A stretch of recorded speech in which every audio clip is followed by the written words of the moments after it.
Miss Gwen, can you test your audio for me, please, on the Zoom call? He's not making.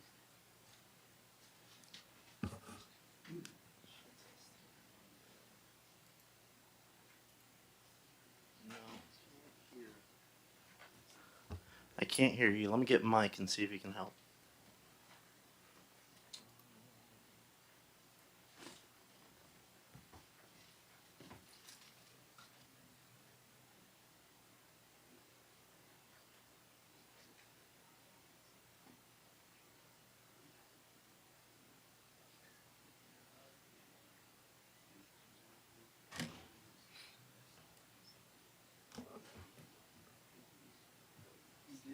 Switch it to the BDM already, right?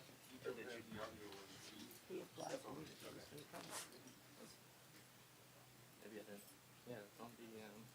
Charlie Olsen this morning. He said he called me.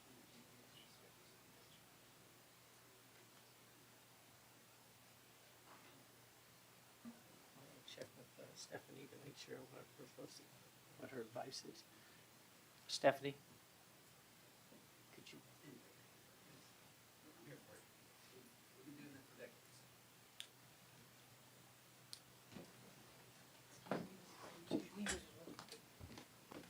Can you hear me yet? Yes. Yeah, we can hear you. Okay, I can hear you fine. Okay, we adjusted the volume. Can you try one more time? Can you hear me now? Yes, I think that's just about right. Okay, good. Okay.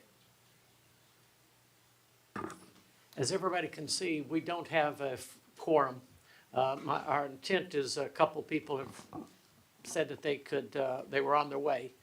So we're going to wait a few minutes. We have that many presentations that I think it's worth going ahead and waiting to do that so that we get them all in instead of passing them on till tonight. And hope the quorum is here tonight and then have a longer session. So if everybody will just give us a few minutes, a few meaning probably 15 minutes or something like that before we say this is a no-go. So if you've got emails to work, this is the time.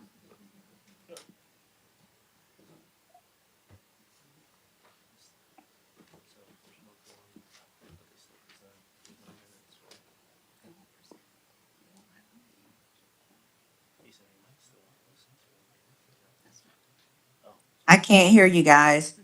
Can you hear me now? The mics are on.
working, can make it.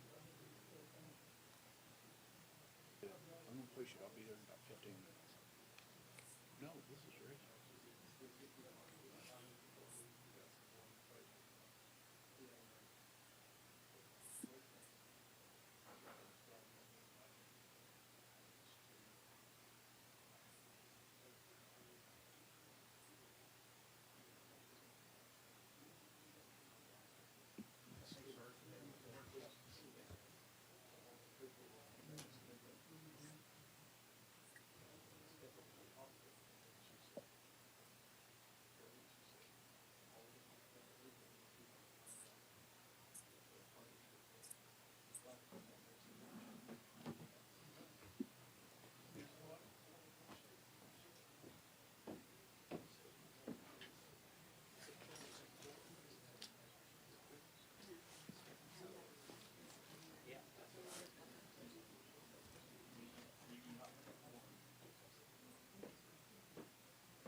So that will be here in about 15 minutes.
It is currently going on at my office.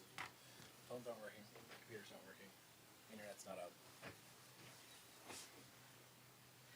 I don't have a desk to sit in. Just the whole, and it's like wild. Go ahead, sir.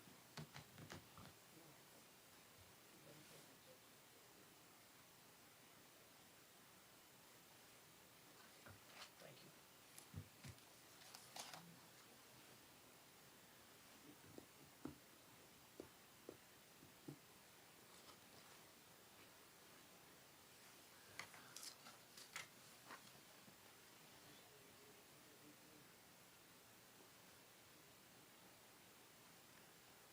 Good to see you, sir. Can I ask you a question? Sure. Curiosity question. Sure. I see the mammoth name used on Fox, and that group of people that's trying to compete with Amazon. Or they advertise on Amazon now. Mammoth something. But all these conservative businesses, and I know your brother's business name is Mammoth, so I Yeah. just thought, Yeah, his is Mammoth Arms. yeah, but if it's connected anyway, they're not. I don't think so. Okay. Yeah, yeah. Interesting coincidence. Amazon doesn't let you sell machine guns over the internet, unfortunately. Not yet. Not yet. Well, this Mammoth group was supposedly hundreds of conservative businesses that, so you spend your money with them, not the. There, I know that there is one group. Alright, there is one group that's designed to be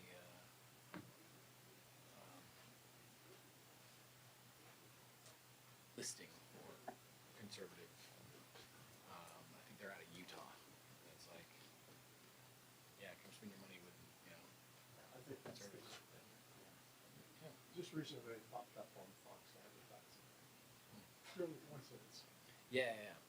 They yeah, Taylor's been in business for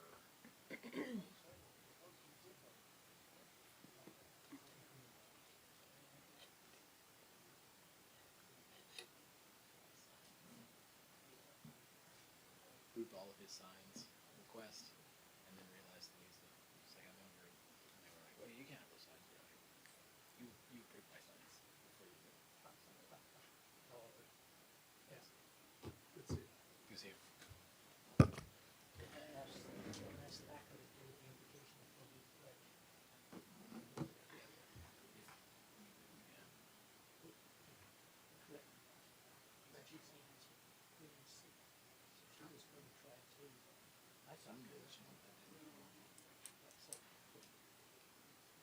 if she was 50 miles away, she used to get in her car and drive away. Then she could zoom in and make one. But if she's just at home within 50 miles, it doesn't count.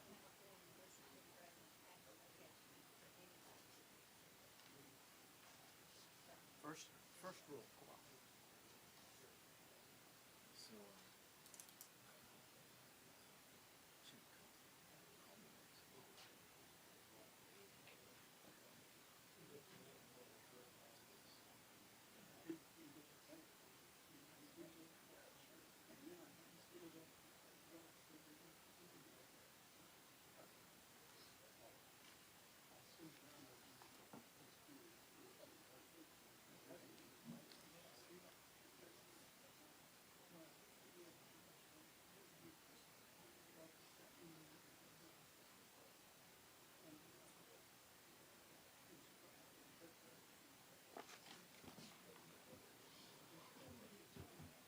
So who's there?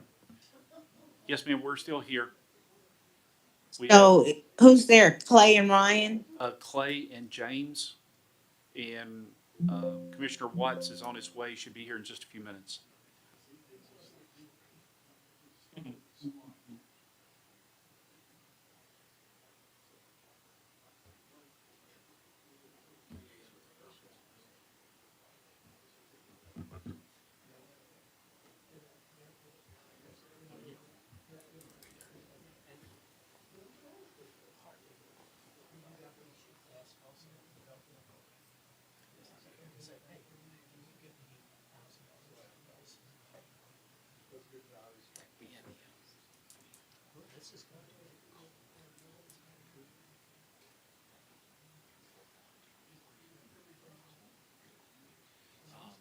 Remington is somebody. Smith and Wesson.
I go see, I see introverts in the yards.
Chair, you have a quorum.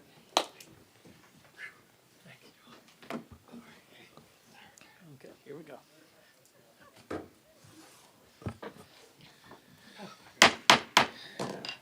Good afternoon and welcome to the March 3, 2025 Spalding County Board of Commissioners work session. The time is approximately 3:15. Oops, that's not right. 324. 3:24. At this time, I'd also like to request that you please silence any cell phones and all other electronic devices. I would like to ask Judge Josh Thacker to lead us in the invocation, and then Commissioner Dutton to lead us in the pledge of the flag. Stand up and bow your heads. Dear Father, thank you so much for this beautiful day, for this wonderful county, and for these wonderful people. May you bless all of us as we strive to do your good, and may you take all things that we do in all matters and bend it towards your will. May you bless us all. Amen. Amen. Please join me in the pledge. Pledge allegiance to the flag of the United States of America and to the republic for which it stands, one nation, under God, indivisible, with liberty and justice for all. Thank you, gentlemen. Just so everybody knows, we have Commissioner Flowers Taylor who is listening to us. There is no voting. This is a workshop, but I wanted everybody to know that she's listening on to this and can make comments. All right. First item on the agenda is to review the grant agreement for Solid Waste Trust Fund Tire-Derived Product Grant. County grant writer Larry Wallace is here to answer any questions. Good afternoon, Chair Davis, Commissioners, Dr. Ledbetter. I'm pleased to share that Spalding County has been awarded $80,115 from the Georgia Department of Natural Resources, their Environmental Protection Division, for the resurfacing of the Sunnyside Park Walking Trail. The grant will enable us to significantly improve one of our valued recreational assets, enhancing both safety and accessibility for all residents. The project includes completing the resurfacing of the walking trail with recycled tire products, also addressing drainage issues along the path, and as I mentioned before, improving accessibility. I'm happy to answer any questions that you may have regarding this grant or the planned improvements. So everybody knows it's wonderful having a grant writer. He's our first one, and he is bringing money into our county, and we're excited every time we see him to do something. Is there a match required from us? No, no match is required for this. 80,000 just pure dollars. Wow. All right. Anything from any of the commissioners? How long do we think before we get the money, can start work on it, and then completion? Like, what's the time frame? Once we have a signed and countersigned agreement, we can start. We are expected to start within 30 days, the entire process. We have approximately a year or so to finish, but we'll be finished much ahead of that. Sounds Okay. awesome. This is super. All right. Anything else? Any other questions from anybody? Okay. Next I on the have a agenda question, is. Mr. Chairman. Oh, I'm sorry. Gwen? Can't see her raise her hand. I would like to know to Mr. Commissioner Dutton's question. Larry, is this a reimbursable grant? That means we go ahead and do the work and then we submit bills, or how, or is this somebody just gonna give us $80,000 and then we start spending it? Yes, this is a reimbursable grant, so we will pay for the work to be done first, and then the state will reimburse us. Okay, so that's different than what I thought. I think you answered for him. We'll pay on the front side, but we'll be reimbursed for whatever cost it is out of the general fund. That's correct. Okay, thank you. Mr. Chairman. Larry, does this turnaround time for the submission of the invoices to the state for reimbursement, did they give you an indication for the length of time it would take before the money returned?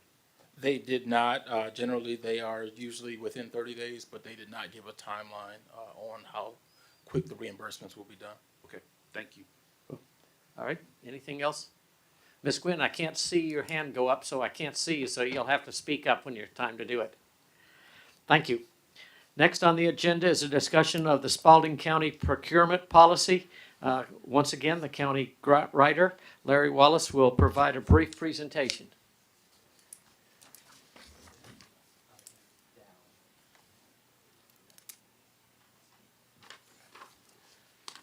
Once again, good afternoon, Chair Davis, Commissioners, Dr. Ledbetter. Today I'm presenting our comprehensive procurement policy review for your approval. The update represents a complete revision of our procurement procedures designed to ensure compliance with federal and state regulations while also promoting efficient operations through all county departments. This document was finalized on January 27, 2025, and includes significant updates to align with current best practices in government procurement. This policy is based on two key elements. First, the purpose and the scope. This comprehensive document governs all fiscal management and procurement functions across the county. It applies to all county employees, elected officials, and contractors under county authority. And it's meant to ensure consistent application of procurement standards throughout our operations. Second, we will implement robust internal controls to ensure that accountability for all funds and all assets. These controls provide reasonable assurance that public resources are properly used with adequate safeguards against loss or unauthorized use. Multiple approval levels have been established for financial transactions, and regular monitoring ensures that the controls are effective. Our financial management framework aligns with the generally accepted accounting principles and the Government Accounting Standards Board requirements. We've implemented a robust enterprise ERP system for all financial activities, providing integrated functionality for purchasing, accounting, and asset management. The budget control section establishes clear procedures for development, approval, and ongoing monitoring. All funds must maintain balanced budgets, with department heads receiving monthly budget reports for proper oversight. The Board of Commissioners must approve budgets 30 days before the end of the fiscal year, with appropriate public hearings and notifications as required by Georgia law. The cash management section outlines both reimbursement and advance payment methods, ensuring we maintain appropriate supporting documentation for all transactions. This gets to Commissioner Flowers-Taylor's question about reimbursement or advance payments. The federal awards receive separate tracking through designated codes in our financial system. For allowable costs, we follow federal cost principles under the Code of Federal Regulations, Part 200, with clear procedures for evaluating the necessity and reasonableness of expenses. This includes specific guidance for cost allocation, documentation requirements, and prior approval procedures when needed. The Finance Department conducts weekly monitoring of cash balances to ensure timely obligation of funds. The policy also establishes 3 distinct procurement methods based on dollar thresholds. For micro purchases up to $9,999, no competitive quotes are required if the price is reasonable, but purchases must be distributed among qualified suppliers. Documentation of price reasonableness is required. Small purchases between... What kind of documentation to show that my price is reasonable would I have to show? So essentially, in the small purchase, you have to get 3 quotes, but essentially you're showing that you didn't get a product for $100 that you can get for $50. And so it's usually, especially when it comes to federal procurement, they want to see the documentation. And so it's, if I'm buying office supplies, for example, I'm not going to go to Office Depot and pay double the price when I can go to Staples and get it for half the price. And so it's generally when called upon, you must show the documentation. And then in the small purchase, you actually have to have the documentation before you make the purchase. So like, if we're buying shovels, Can I ask a question? Just a minute, Gwen. James is asking a question. so if I'm buying shovels, Ace says they're $10, Home Depot says they're $6, Lowe's says they're $5. Like, is Ace's price reasonable? Well, here's, it's only a couple dollars off, but like, there's a 50% difference between one and the other. So how do I know if my documentation is reasonable? You follow what I'm saying? Yes, absolutely. And within the document, there's additional explanation of reasonableness, so it's not always price. If you need to order 10 shovels, Ace can only give you 5. Then you may go to Home Depot where you can get 10. You may pay $1 more, but you can get the 10 that you need. And so reasonable is spread out, not just price, but also reasonable and necessary. So for example, as I mentioned, you need 10 shovels, you need them right away. You're gonna have to go to the supplier that can get you 10, you may have to pay $1 more. But that's reasonable in that case. I like the, um, the Definition. bidding out and like the very transparent, like, hey, we're gonna open these bids, everyone's gonna, you know. But at the same time, we don't need to do that for every ream of paper that we Right. buy. So, but there's a difference in this, right? Like it's, the limit is still 50, right? Anything above that definitely has to go for a Yes. bid. But if we're buying a couple $100 worth of paper or something, you can just go, this is, okay, okay. Just the way that it's described here, small purchases are between $10,000 and $50,000. So it does afford us the opportunity to have some oversight with reasonableness. Okay. I'm trying with you. All right, Commissioner Flowers Taylor? Okay, thank you, Mr. Chairman. Who is giving this report? This is Larry Wallace. Okay, Larry Wallace, didn't you just give us the solid waste report? I did. I'm confused because you really sound like you know what you're talking about, and That's so unusual for us. well, don't you work somewhere else? I work here. I am the grants manager, working within the Administrative Services Department. He is relatively new. Yes, and Dr. Letterbetter tasked me with this because I've done it before in another organization. Okay, so, and I'm not mad about that. I'm just trying to understand, because I'm still trying to figure out how come the grants guy is talking to us about, maybe I missed that introduction when this started. And that's part of the reason I am discussing it, because having worked with federal grants and getting here and taking over the management of the federal grants, we realized there were some things missing from the procurement policy that are required when you have a federal grant. And so that's how I got involved with revising the procurement policy. So this is not just revising and updating the procurement policy for government grants. This is the entire procurement policy for the county, am I correct? Yes, ma'am. Instead of splitting, say, having a federal procurement policy and a local procurement policy, we put it all together into one procurement policy. So what I can say from what I have read of this, and this is just me saying, this is a lot of information. It's a lot of information to digest without us having the advantage of being able to ask you questions as we go through, which I know that that's what this is supposed to be for. But I saw where this was supposed to be valid for all of our employees, elected officials, contractors. Most of our contractors have subcontractors. Does it affect them? Because it's not stated in the document. Yes, And- it will actually affect them, and there's a couple of things I can point out and point to where, for example, it gets into subcontractors, subrecipients, and the example I'll use is the Water Authority. We received $2.9 million from the federal government, and we gave it to the Water Authority.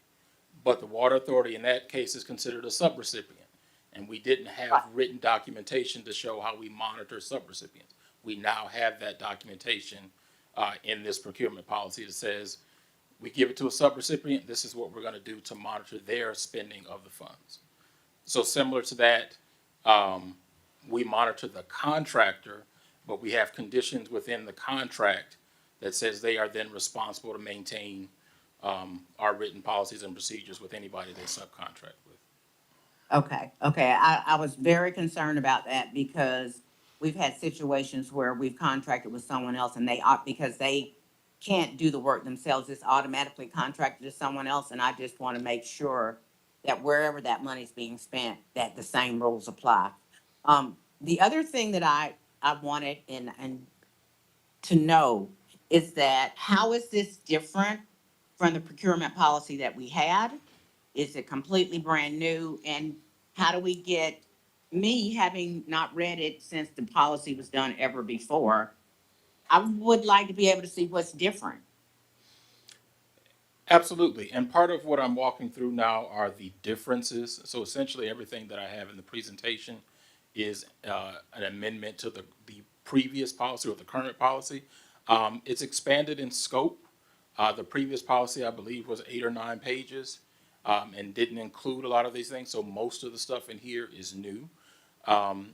It includes not only just the procurement methods, it includes property management, it includes purchase cards, and so it includes all of those things wrapped into one. So when I say it's comprehensive, it literally is just about everything that involves purchasing wrapped into this document, including travel. Okay, and I appreciate the work you've done. Like I said, the document looks really good. I'm just not sure. I just feel like, okay, well, what was our policy before when we were here? And if the answer is we didn't have a policy or our policy stated X, Y, Z, that's just me. That's how I understand stuff when you say that when someone says we're amending something that we already have. So excuse me, go ahead and finish the presentation, but I just needed to share with you, it's a little confusing to read this and hear this without being able to have a reference for what we were doing before. Absolutely, I understand. Okay, all right. Sorry, thank you, Mr. Chairman. Okay, Larry, back to you. Okay. So the small purchases between $10,000 and $49,999 require a minimum of 3 written quotes with documentation maintained by the requesting department. Purchase cards may be used within program guidelines. The last procurement method, the formal procurement method for purchases $50,000 or greater, requires public advertisement, sealed bids, or competitive proposals. Board of Commissioners approval, complete documentation, price analysis, and vendor responsibility determination. This ensures full transparency and compliance with state and federal requirements.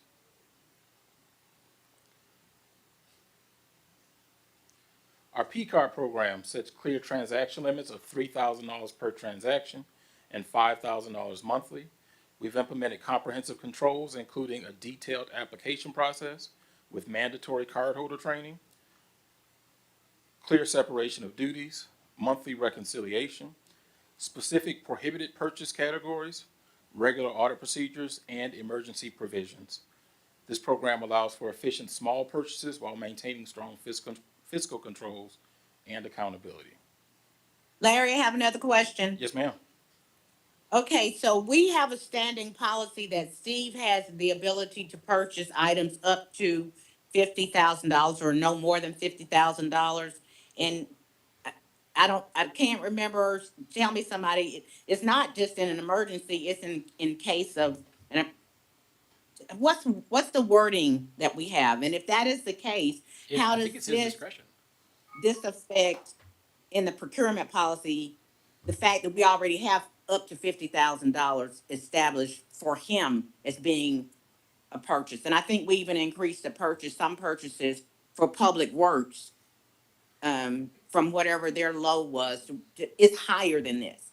So those two things right there are kind of a conflict for me, and how we address that. Ms. Gwynn, so are you able to see the presentation? Are you able to log in and see the presentation? I'm on page, no, I can't see the presentation. I'm just reading the document. Yes, ma'am. So, Yeah. Larry, if you'll back up 2 slides for us. Thank you. So on the slide that we have in front of us, it says procurement method. There is an informal method which affords micro purchases up to 10,000. There are small purchases between 10 and 50,000. That's my limit. And then there's formal methods that take us 50,000 and above. And then if you go forward 1 slide, Steve, is his presentation with the agenda? I don't believe it. It's in the full. It's in the full package, yes, ma'am, and Oh, probably. Okay, I'm in the full packet for this work session, and I just haven't seen it. It's in the meeting agenda, not the work session. Not the work session agenda, okay. Yes, ma'am. I'll go back and read it. Yes, ma'am, and then, Larry was talking about the P cards, so these would be the credit cards. We limit, the availability of the credit cards, and we limit the purchase transactions for the credit cards to ensure that we've got complete, oversight of those cards, and that's what Larry was talking about just a second ago. I don't see this as a conflicted policy. I see this as even more oversight for the purchases using credit cards. Okay, I'm not challenging any of it. I'm just simply saying it would just be interesting to know what our actual policy is if we have many things that we were not doing correctly. Yes, ma'am. Okay, all right, I'm good. Sorry, go ahead, Larry. That's fine. The next section talks about contract administration. The procedures for contract administration have been standardized with specific requirements for different contract types. Only the board chair is authorized to execute contracts with board approval required for all contracts over $50,000. We've also implemented standard agreement templates, payment controls that prevent payment before service completion, and comprehensive documentation requirements. Special provisions address federal contracts, Davis-Bacon Act compliance, Buy America preferences, and small minority business requirements. Construction contracts include specific language addressing bonding, insurance, and other unique requirements. The property management section introduces comprehensive controls for county assets, including a detailed classification system and regular physical inventories. Equipment checkout procedures help track mobile assets and maintain records to ensure longevity of county investments. Clear disposition procedures require board approval for certain items with specific documentation and fair market value assessment prior to disposal. Federal grant compliance is built into our disposition process, and proper transfer protocols prevent unauthorized movement of assets between departments or doing facility closures. The travel policy has been updated to align with federal standards using GSA per diem rates for lodging and meals. All travel requires pre-approval, excuse me, with clear definitions for local versus non-local travel. Transportation guidelines cover mileage reimbursement, vehicle usage, and conference attendance policies. Standardized reimbursement procedures include a 5-day submission deadline for expense documentation and specific requirements for receipt documentation. The policy balances the need for county business travel with fiscal responsibility and accountability.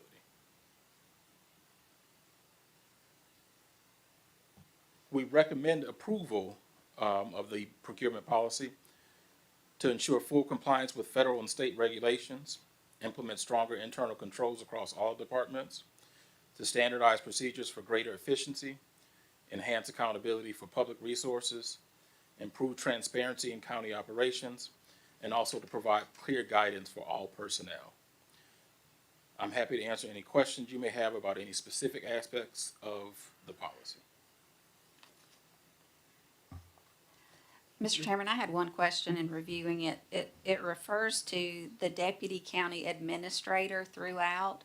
And since we are actually calling her the deputy county manager and we don't have a county administrator, we have a county manager, I thought that we should probably adjust that language throughout to change it to That's a good deputy catch. county manager. Absolutely. Was that just a copy and paste, because this was sort of based on other people's stuff? I think Don't get me it wrong, look, probably- plagiarism is the best way to grab good law, so. probably referred to her title that might be in like her email signature or something like that, or somewhere I got that from, but we can definitely change that. No worries. That's an easy fix, Yeah. if that's all there is. All right, any other questions? We're voting on this tonight, so if you've got questions, this is the time. Okay, thank you. Keep coming back, keep bringing money, Larry. I sure will. I'll be back, I think, 2 more times this afternoon. Next on the agenda, we're going to discuss a resolution to support adding a second judge to the Spalding County State Court. State Court Judge Josh Thacker is here to present.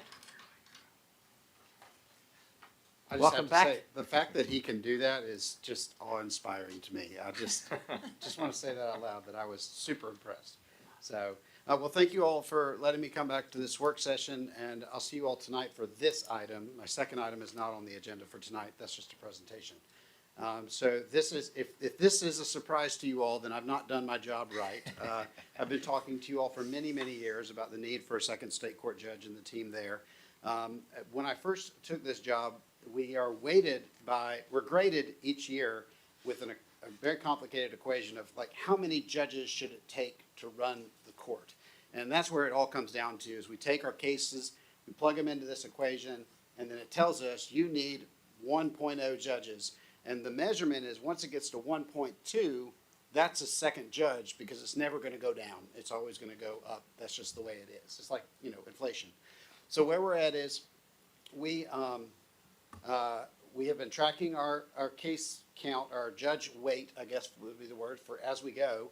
When I first took office, we were in a very down year because nobody was filing cases because nobody knew who the next judge was going to be. And it was a very misleading 0.65 of a judge. And so I thought, this cannot be right because I'm working my tail off. And it turned out that it was not correct. We were actually at 1.19, the first official grade that came in. So in other words, we were, what is that, 100th shy of 2 judges. But we knew we were busy, and y'all have been very supportive of us. I can't say that enough. Y'all have been so supportive of us and what we do and the crazy thoughts we come up with and saying, dear sweet baby Jesus, will you just go back across the street and leave us alone? So the fact is that y'all, we've just seen this go up and up and up. And so now with these camera cases that are part of our court and the many thousands of those and how much work those are and everything else, we now qualify, if you include all of those, which I certainly do because I keep getting calls about them, we are actually qualifying now for 3 judges. I'm asking you for 2 judges. And so we feel very confident that with 2, we can actually do this and run it well. We have a great team. I'm the luckiest judge in the state of Georgia. I say that on the bench every day, that the state court team makes me look way better than I deserve, and they're the ones that deserve the credit for how well this place has run. So that's it. You all have the resolution. I don't plan on going through it line by line. If you have questions, you're welcome to ask me. I honestly took Carroll counties. So I had a really short one originally that just said change it from 1 to 2, and then I realized that we have things back in the day that included things like I had the authority to order chain gangs. And I thought, you know what, this is a great opportunity to take a lot of that stuff out the door and revamp the whole thing from the ground up. And so I actually went through, pulled every single legislation from the beginning to now, put it all in the local legislation and said, get rid of everything that's junk from the past. There was stuff in there like, most of it was salary stuff, but there was stuff in there like releasing certain individuals from their bond. I don't know. That must have been somebody very powerful back in the 1920s. I don't know. The state resolution released somebody specifically from their bond. It was so weird. Anyway, there were a lot of those. So anyway, we got rid of all that, and we're starting fresh, and this will be a true fresh start for our court. And so that's it. Obviously, y'all have it. And Commissioner Flowers-Taylor, if you have any questions, I'm happy to answer them. All right, you're behind. Yeah. How far?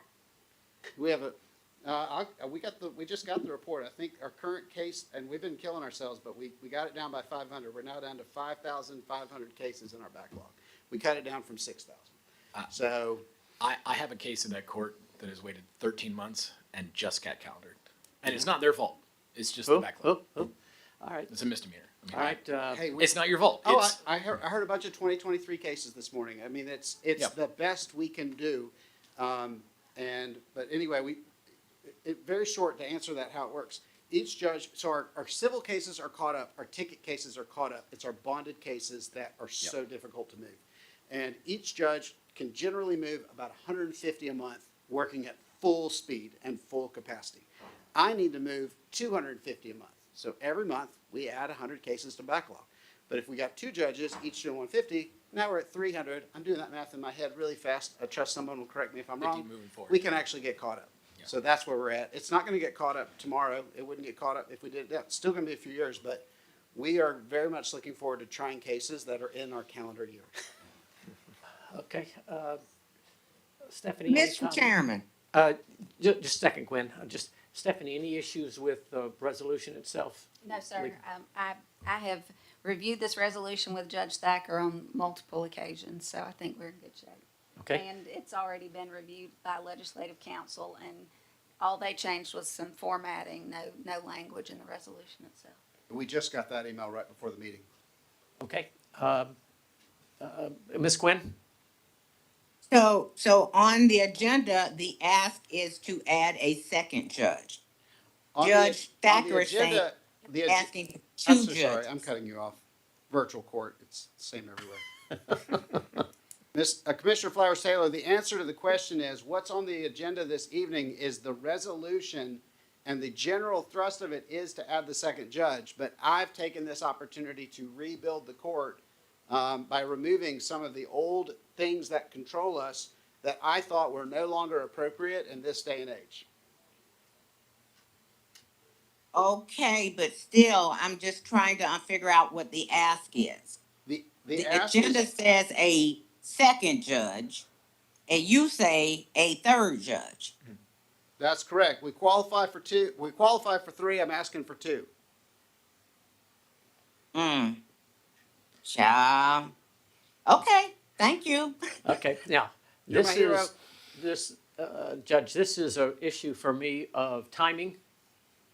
So I need for the county manager to understand the timing of when this happens, because you're gonna bring some admin staff on and then bring judge on in a later time frame. So the issue for us is the timing of what year this money is gonna come out of. Is it in 1 July? Is it in 1 January? So I need the county manager to work with you on how to make the budget side of this work.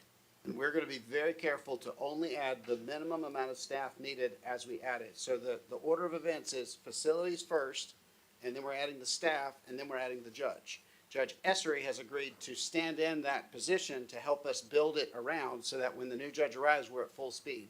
And we're going to add just a couple of positions July 1 to get the doors open and to run some very small calendars and let everybody build some muscle memory. And then as the new judge should be appointed January 1 by the governor of next year. At that point, we'll need to add the rest of the team members. But our goal is to have that department fully moving, ready to go and ready to operate at full capacity, which we think should help offset, some of the operational responsibilities of the county.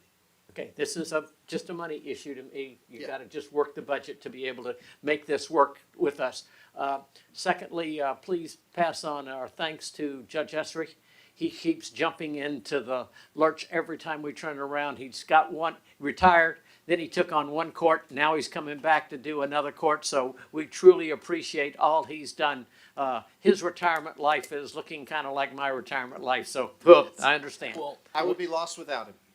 what most people also don't know is we've actually pulled in a third judge, Judge Howell, just to do those traffic camera tickets, like the school zone traffic tickets.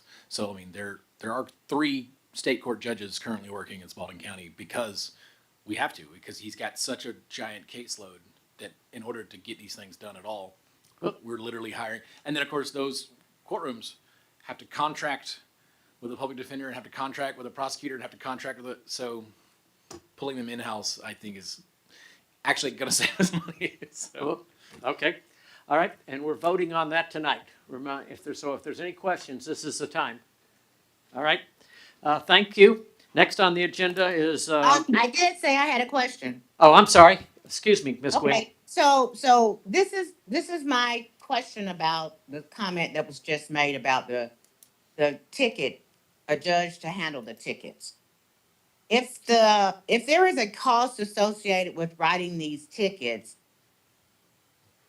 why are we not taking some of the money from the tickets and paying to have another judge? Because who's paying for that other judge to do tickets? I do not have an official opinion on that. I do notate what the court sessions are, and how y'all work that out with the sheriff is between y'all and the sheriff. No, I get that. I know you don't have a dog in that But you've fight. added $25 But I'm to it. saying the judge that you have working now that is doing the ticket court, who's paying him? Specifically the county, but whether or not the county is in discussions with the sheriff is between y'all that I don't know anything about. No, yeah, I'm past that, Josh. I'm past that, okay? I'm past the discussion about that money. But my question to you is, who is paying this other judge? How is this other judge being paid right now? Per diem, it's set by the statute, it's a statute by the state of Georgia, and then I sign off on that release for that, and I send it over to Erica, and then Erica cuts the check. Okay, so help me to understand. You have the ability to just go out and hire another judge outside of your normal budget? It's within my budget. Y'all have been, that's the part where I was saying y'all have been very kind to me. Y'all have always given me, it's called a senior judge budget.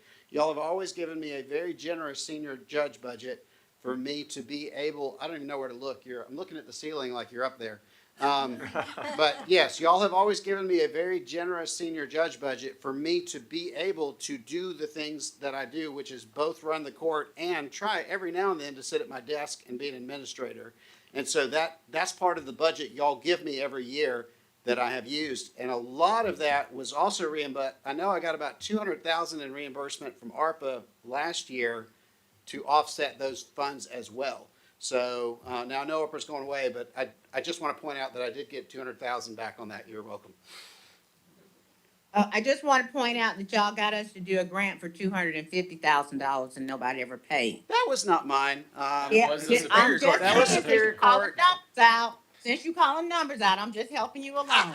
But- I know, but and you my have the right. point- You have the right to my say that point- every time. I was along for the ride, just like y'all were. But the systems that cost us all money we didn't want to spend are working beautifully and are great. But I'm with you that was not money any of us intended to spend.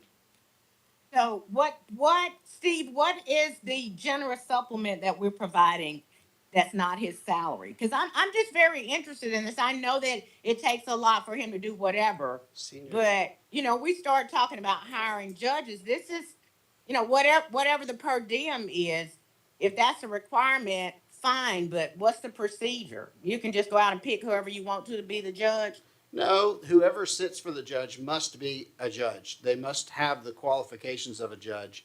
The people that are judges are Judge Howell, and then Judge Essery, who of course retired from it. We have two other senior state court judges, and then I have Judge Nalia Grant, who I went to law school with. She's a municipal court judge. She comes down and helps.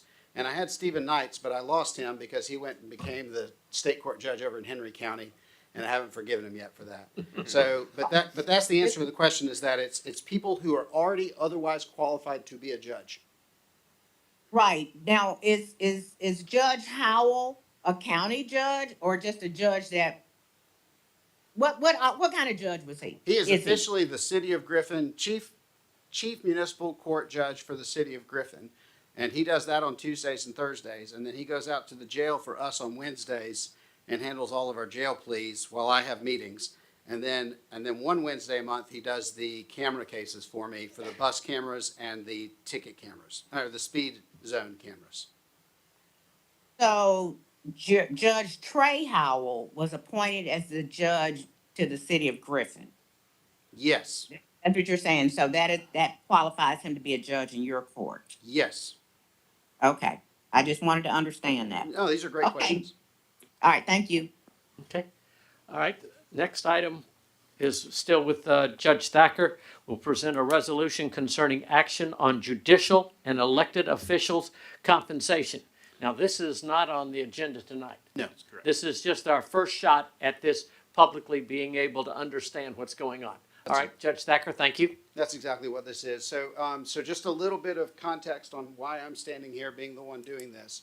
So a couple of years ago, Miles Neville and you all did the pay compression study where you worked on all the team members and made certain that all the team members were paid appropriately given that their longevity and their skills and their expertise. But the judges and the elected officials were excluded from that study. And so I remember asking that question and y'all saying, well, that sounds like a good project for you. And I said, well, actually, for judges, I am allowed to have an opinion on that. I can't advocate for the judiciary. So yes, I accept that.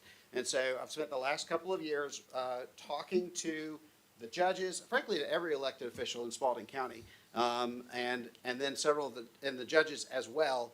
And what I was trying to figure out is what was the current pay? Because again, is it appropriate or are they compressed like the team members for Spalding County? And then secondly, I was looking for, all right, if we were to fix it today, would this be like a fix where we fixed it today and then it slowly started falling back again?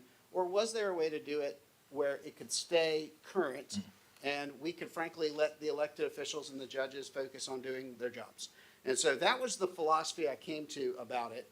And I realized pretty quickly, because Kyria sent me the numbers, that our judges and elected officials are not paid the wage they should be paid for given the responsibilities that they have. But that was just a general sense of these don't seem right. So I sent it back to each of the judges and each of the elected officials and said, hey, help me understand what your salary is. Help me understand what it should be. Help me understand the bigger picture of what this looks like. And so obviously they all went and did their thing. They came back. I met with each of them and they said, my salary should be about here. And so what we did was my salary is something Judge Essery left for me. I've not made any changes to it. It's just the way it's been since I don't know when. Well, I do, but it's somewhere in there and I don't remember it right now. But what we did was my salary is 90% of the Chief Superior Court judge. I'm the Chief State Court judge. And so whenever their salary moves, my salary moves. And so one of the thoughts we had was the elected officials and the judges, for good reason, don't want to come here and say, I am amazing, I deserve a raise, I'm doing a great job, everybody pat me on the back and give me a raise. They don't want to do that, and they're not going to do that. And so they may come and ask you for like $1,000 or a couple thousand. I think Debbie Brooks came and got a very small stipend on hers. But they're not going to come to you and say, hey, my salary is at this level, and it really should be at this level. I'm the voice of this because for two reasons. Number one, my salary will not change with this if you all adopt this program. Number two, I'm allowed to have an opinion on judicial salaries. So what I did was I took the salaries as to where the elected officials and judges told me their salaries should be currently, and I've reverse calculated it against my salary. And that's how I came up with the system. And then I did this because, DeKalb County, who is not an awesome model in a lot of places, but for this, I think they got it right. And that this is what they did. They took all the judges and elected officials and they attached their salaries to, they chose Chief Judge of Superior Court. I chose me because I figured if it's us, we should attach it to somebody who's just here. And I'm your judge who's here. I don't go anywhere else. Thank you for that. So that's how I came up with the numbers that you all have in the packet. And so the way it works is you take my salary, and then like for sheriff, I put 105%, because nobody calls me in the middle of the night, and I don't have to go out with a gun or do anything like that. I figured the sheriff, and that's the numbers that came, is that you would take my salary, you multiply it by 105%, and then we added a longevity for each of them, and so for 1%, one additional percent of the calculations per completed term. So per completed term. And so up to 5 terms. So we go from 105 to 110 if somebody stayed in office for 20 years. And then I went through and for each of the judges and each of the the judicial related positions, so the judges plus district attorney, sheriff, justice related positions, I took and calculated all of them. Well, then since I was on a roll, I just got the whole list of everybody. And so I just said, well, everybody tell me what this is. And so I just went and got all the percentages all the way down. So I'm officially advocating for the judges. I'm just telling you the list includes everybody because I thought that was just a jerk move not to include everybody in it. So, and so that's how I came up with those numbers. And I came up with the numbers, frankly, by modeling them after DeKalb County's numbers. I thought they were fair. I thought they provided fair wages. And I also thought it was going to take care of the elected officials from this day forward. Like no elected official or no judge would ever come back before you and say, I need a raise, because their number would just stay current as Superior Court moves and I move, they would move. So that's the good side. It takes care of the elected officials. It lets them focus on doing their job.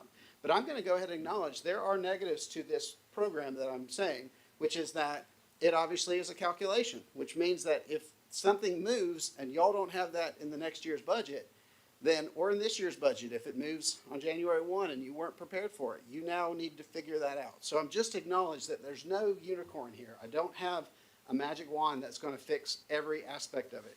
You all came to me and said, give us a system that we can talk about, that we can use as a discussion point, and this is what I have come back with. I can tell you that I am here with the unanimous support of all the elected officials outside of this room. And I've talked to all of you individually, but every elected official in Spalding County that is here, plus the chief juvenile court judge who's not elected, has asked me to present this to you all for your consideration. What questions can I answer? Again, I don't want to present this as unicorns and roses. It does have its drawbacks, but it is the best system we could come up with. Okay, we're not voting on this No. tonight at all. Okay, Ms. Quinn, did you have a question? Well, I have a comment Okay, about this. Josh and I did speak about this, and he explained, and I am in thorough agreement that for the responsibility and the work that we do, that we are not paid. And I can tell you that I've been here for 20 years and have not gotten a pay raise except for when the state of Georgia gave pay raises or gave money or whatever amount it was to us during ARPA. So I don't think that it's fair that I've seen, 18 or 19 years of people getting cost of living raises and elected officials' salaries have not gone up. The problem for me is that I don't like the idea that the state of Georgia would be determining how we would have to do our budget. And I mean, I had the same problem with that in that way as I did with House Bill 581. I don't like for somebody else to be determining how much money we have to spend. So I think that this is a good starting point for us to talk about how do we make this happen? Is it the same for everybody? Is it the same for the commissioners? And in real life, I would love for us to have taken those same positions and did a job study like we did before. Why can't we, have, not that you didn't do good math, Josh, That's but, funny, math. when you look at Yep. counties of our size and counties of our budget, the amount of work that goes along with that is equivocal. So really in finding out, what does a commissioner in a county our size get? What does a metro county commissioner get? What does a metro district attorney get? Because part of all of our problem in the past has been, even with us as with our team members, we had to be able to pay people a living wage, a good living wage in order for us to get top talent. So why would we feel any differently about the caliber of people who are representing us as sheriff or district attorney or commissioner? Yeah. So it bears, I'm not ready to put Josh's suggestion to bed. I think it's a good starting point for us to look at how this can work. But I am definitely in agreement that it's either this without our control, or we can come up with something that gives us a modicum of control that is fair. May I Yeah, add one piece to that, Commissioner Flowers Taylor? And dovetailing into what you have said, Chief Justice Boggs just announced his retirement. That means we've gone through 3 chief justices in the last 4 or 5 years, I think. Something like that, yeah. I might be somewhere, but in part of his state of the judiciary that he just gave a little while ago, and in frankly, many interviews that he's given, they talk about the Georgia judicial crisis. And the Georgia judicial crisis is, you want people in, and I'm using the judges, but obviously you can broaden that out because it applies everywhere, but Georgia judges, you want people in the Georgia judicial positions who are high quality caliber folks that know what they're doing. And the fact is that our judges are leaving the bench in massive numbers Yep. to go back into private practice because you can make so much So more much money in private practice. And this idea that that we've all heard, that they get to be judges. I mean, they get a new first name and you got to kiss the ring. I mean, that does not carry any weight. I hope it never did, but it certainly doesn't now. So I'm with you that it doesn't matter which seat you sit in and what responsibility you hold. We want the next generation of leadership to come in and to be willing to give up time with their home business that they're doing and have it offset those needs. Yeah. Because, again, here we are, 4:00 on a Monday. Y'all are not at your day jobs. You're here doing this. And I just wanted to acknowledge that, to say we want high quality people who are willing to give up their existing lives to take on this additional responsibility. But when there was a juvenile court opening, a lot of people were calling around different attorneys. Hey, what about? And every name that we came up with, we call and go, hey, are you interested in this? They go, are you kidding me? For what they get paid? No, I'm not. That's 1/3 of what I get now. And That's take- 1/4 take of what I get now. No, I can't feed my family on that. So, and a juvenile court judge has to have a special, like, the stuff you see in the juvenile court is just Heart-wrenching. tragedy after tragedy. And so you know what I mean? How are you going to get a quality person with the kind of heart that you have to have, you know, away from, you know, paying them a salary that's commensurate with that? And I like this idea, and I love especially, I think Josh has done a hard work of tailoring it to our county's needs, but I think the hard work was really done by DeKalb County. How do we take this out of politicians' hands? How do we say people don't have, you know, a judge shouldn't have to come to me, or the sheriff shouldn't have to come to me, the coroner shouldn't have to come to me and be like, can I please have some more money? Like, that's, you know, the sheriff's a constitutional officer. I'm not. You know what I mean? That's weird that, you know, these judges have to come and like, well, I got to get 4 votes from different counties and then the state and this is so much better of a system to say, and had we come up with it, then maybe we go, are we doing it right? But other, you know, DeKalb County started it, but other counties are doing it. And this takes it out of our hands. Then it's not, well, I don't like the sheriff, so we're going to vote that his salary's now, whoa. You know what I mean? Like that just shouldn't be. And it's the same thing, like Commissioner Flowers Taylor said, like, no decent politician wants to vote themselves a pay raise. But when you go 30 years and there's no pay raise, it's like, well, who's going to keep doing this job? I jokingly say all the time, you know, there's politicians in Spalding County that make less than servers do. You know, like, who's going to step up and do? I mean, our coroner is one that, like, I mean, your job is to deal with dead bodies. I wouldn't do that job for what he gets paid. Like, not close. He missed our meeting because he was at a suicide, and I'll spare the details, but let's just say I would not have wanted to go and see that. You know what I mean? So I love, frankly, I look at it as a positive that it's the state's doing this. This is not something that our board is doing. It's not something that Josh is doing. This is just, hey, we want to adopt the thing that other counties are doing to make it apolitical. I think it's a good idea. So those are my findings. However, whatever y'all do with it from here, Yeah. I thank you for this You start opportunity. the conversation, you've got it out publicly for us to be able to open it up and talk about how to do this. Reginald, do you have any questions? No, I don't have any questions. Okay. Thank you, Judge. Ms. Quinn, anything else? No, thank you, Josh. Love you, Miss Gwen. Don't forget that $250,000 every time you come over asking for stuff. I won't, because you always remind me of it. Second. Yeah, Stephanie? Mr. Chairman, Judge Thacker and I have discussed this, so he's fully aware of my position on this, and that is that,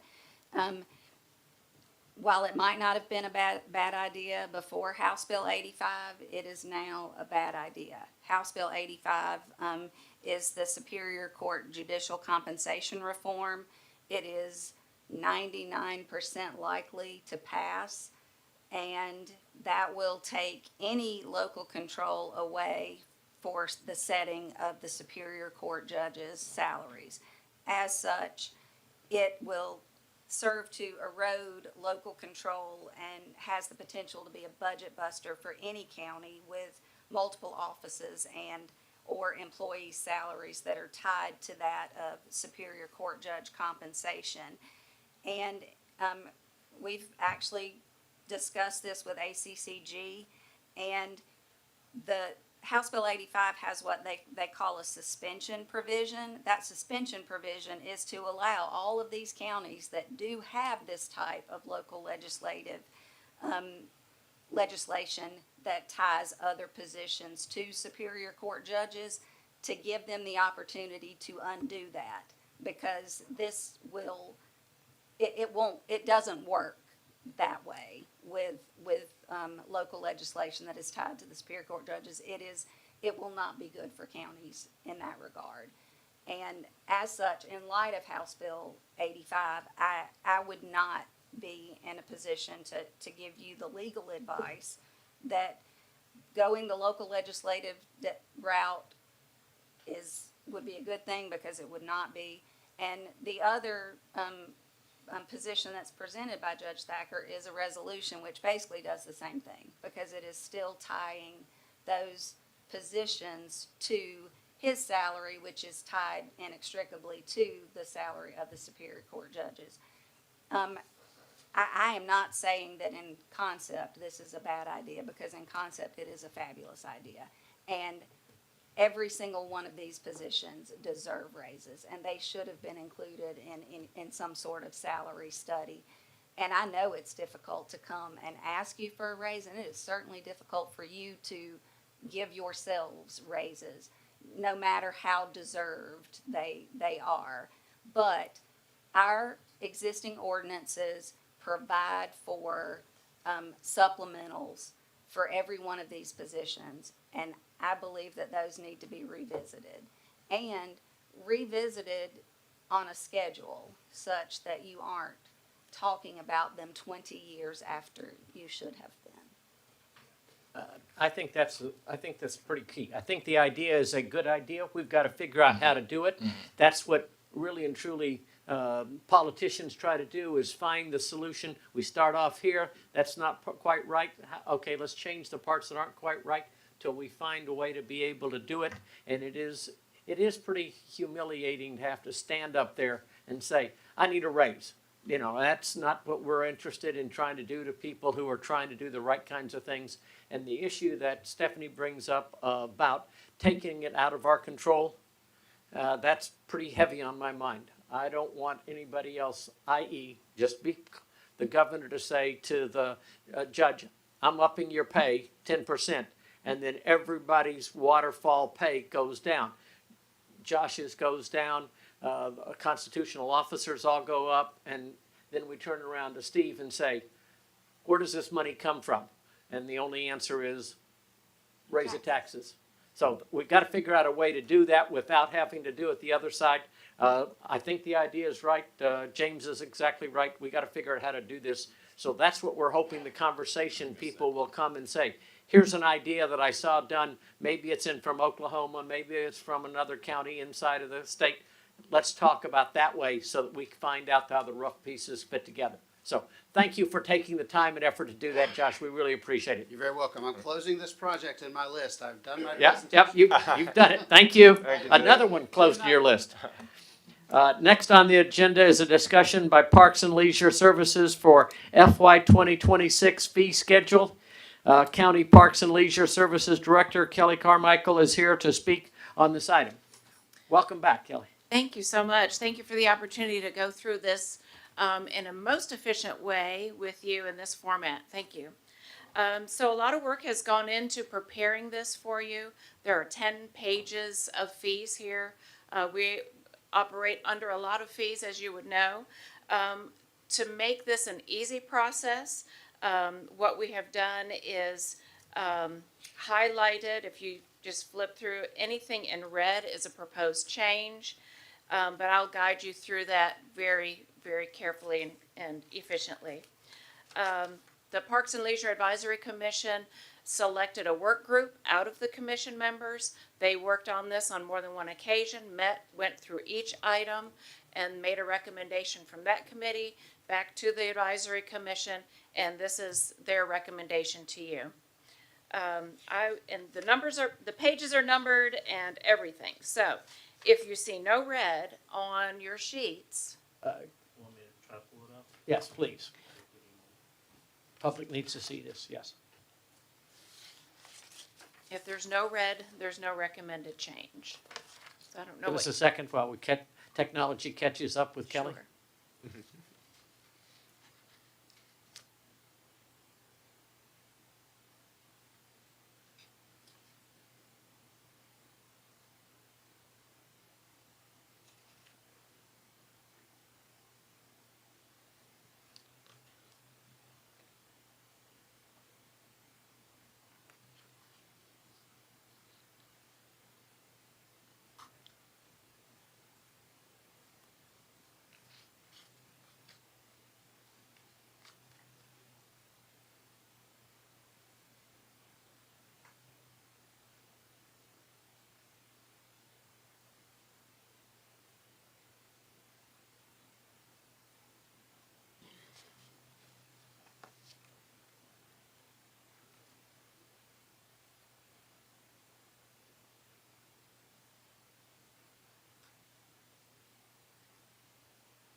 157, 158.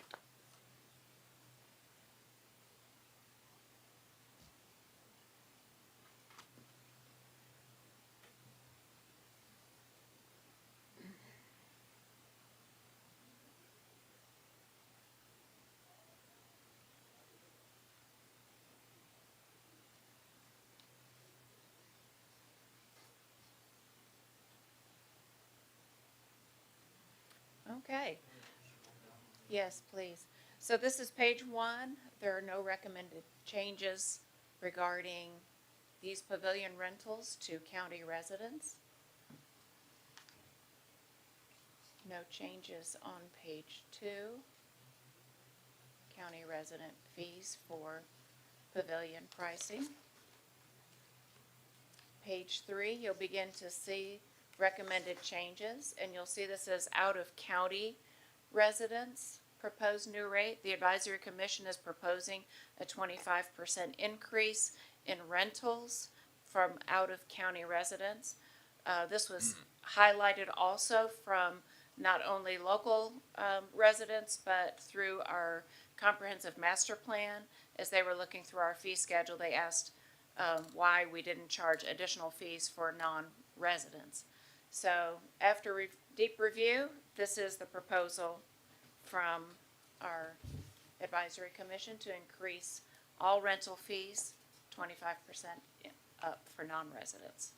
So you'll see page three and page four are all pavilion and facility rental increases. The fee for residents is unchanged. Okay, Now, anyone can still use them, but if you want to reserve them, This That's is what this reserved use, yes, sir. If you'll scroll to page five, okay, you'll see some red there. Since we have taken on the tennis courts at City Park, we had not imposed a rental fee.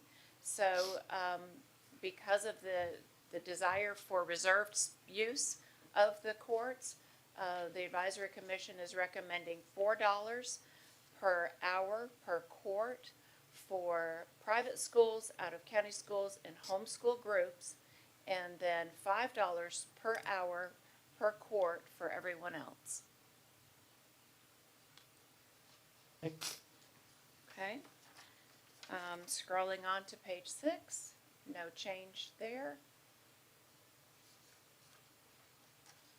On to page seven. These are sports facility rentals. Again, they are recommending 25% increase for out-of-county residents. Also includes our indoor facilities, community rooms, gymnasiums. On to page eight, senior center, out-of-county only. No change recommended for in-county reserved use.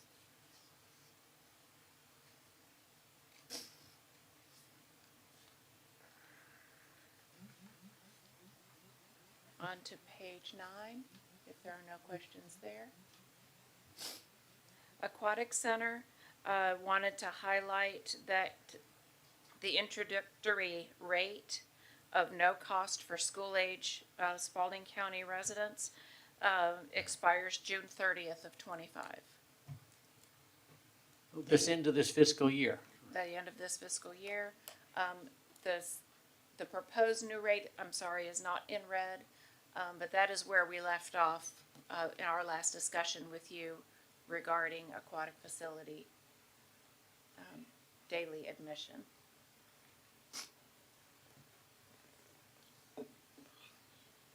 So you're proposing, make sure I read the chart, 6 and 9, right? That's where we left off. Okay. Yes. Okay, The additional part, if you'll scroll to the bottom of that page there, you'll see the other recommendation is the league sports user fee. Every player in a league sport pays a $10 user fee. The goal of the advisory commission was to increase that by $10 to have a $20 user fee. Their intention and hope is that $10 of that 20 will go into a revenue account so that these funds can be used for maintenance. They wanted to make sure there were some designated funds for maintenance. And they're recommending no change to out-of-county fee.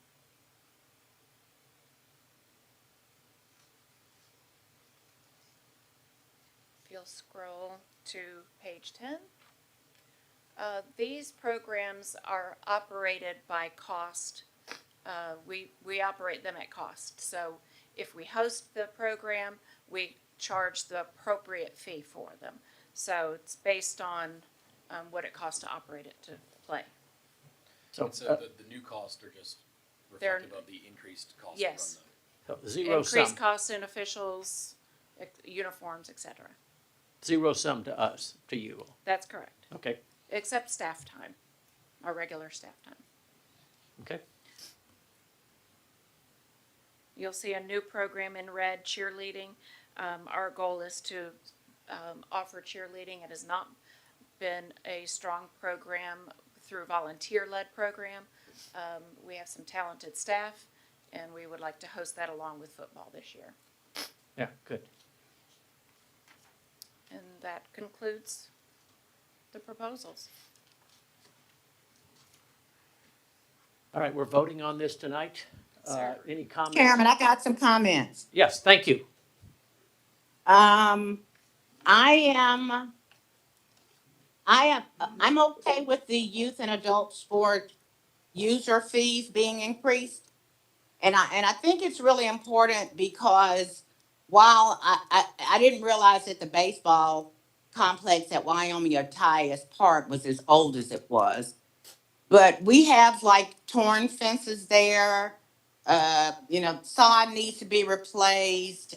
We have multiple plays on there, and not just there. We're still going through a bunch of stuff with the soccer, but there's no money that I can tell that's actually being budgeted in grounds for those kinds of things. Not just at the ball field, but even at the senior center. If somebody comes down there and bumps into the wall and scrapes it up, we still got to paint it. So there's just not a real, you can say maintenance and operation, but painting a whole building isn't what you actually plan on if you want your stuff to stay looking new. So in saying all that, I wanted to say, I also feel like the out of county fee should be increased. It shouldn't just be for our residents who are using it to pay an additional cost if the board chooses to allow that cost to go into a line item for maintenance or improvements at that property or whatever, but anybody using those fees. In county, out of county fee has been $30 for how long, Kelly? Since I've been here, but it remains to be in line with other counties. So it was for that reason they didn't recommend as a group to increase it. Yeah. I do have numbers for out-of-county participation, if it would help. Soccer has 132 out-of-county, baseball 15 out-of-county, basketball 14 out-of-county, football 2, swim 18 out-of-county. It will also impact the senior center, and there are 165 out-of-county senior center members. So, again, I'm just saying, we have people at the senior center. If they have to, paying an out of county fee means that you're paying because you don't pay taxes in this community. That's the whole purpose of having the out of county fee. And if the out of county fee is just a bit higher than the fee that a regular person who lives here is, it's more an advantage to be from out of town. So that's my rub with that. The other thing that I have a concern with is that at some place where we talked about renting a under draft for sports facility rentals, non-association operated events, tennis court rental, $7 per hour there. When you go back up, it's tennis court, $4 and $5 per hour. My question with that is that the thought process is because we have a general user agreement with, the Griffin Spalding school systems. We, of course, we allow their kids to swim free at the pool. That's fine. But we also should be allowing kids that live here and go to private school and kids that go to homeschool. And so why would we charge private schools out of county schools, yes, but homeschools, why should they have to pay to rent the tennis court if they live in Spalding County? So I don't like that. Um, my other concern was,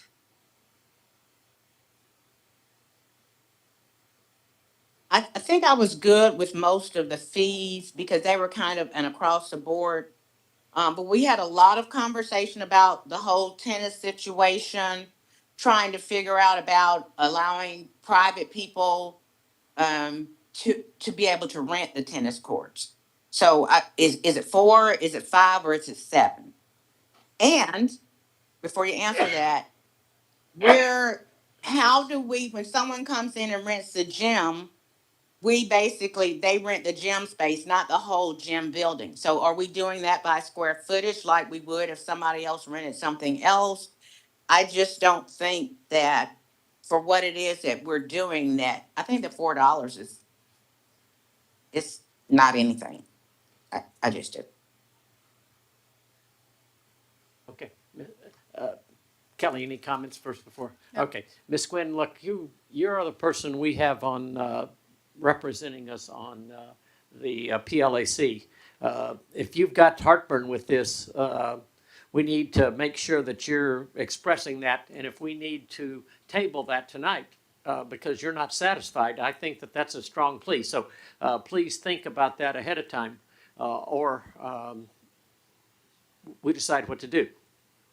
Because you lead for that for us, basically. Okay? Okay.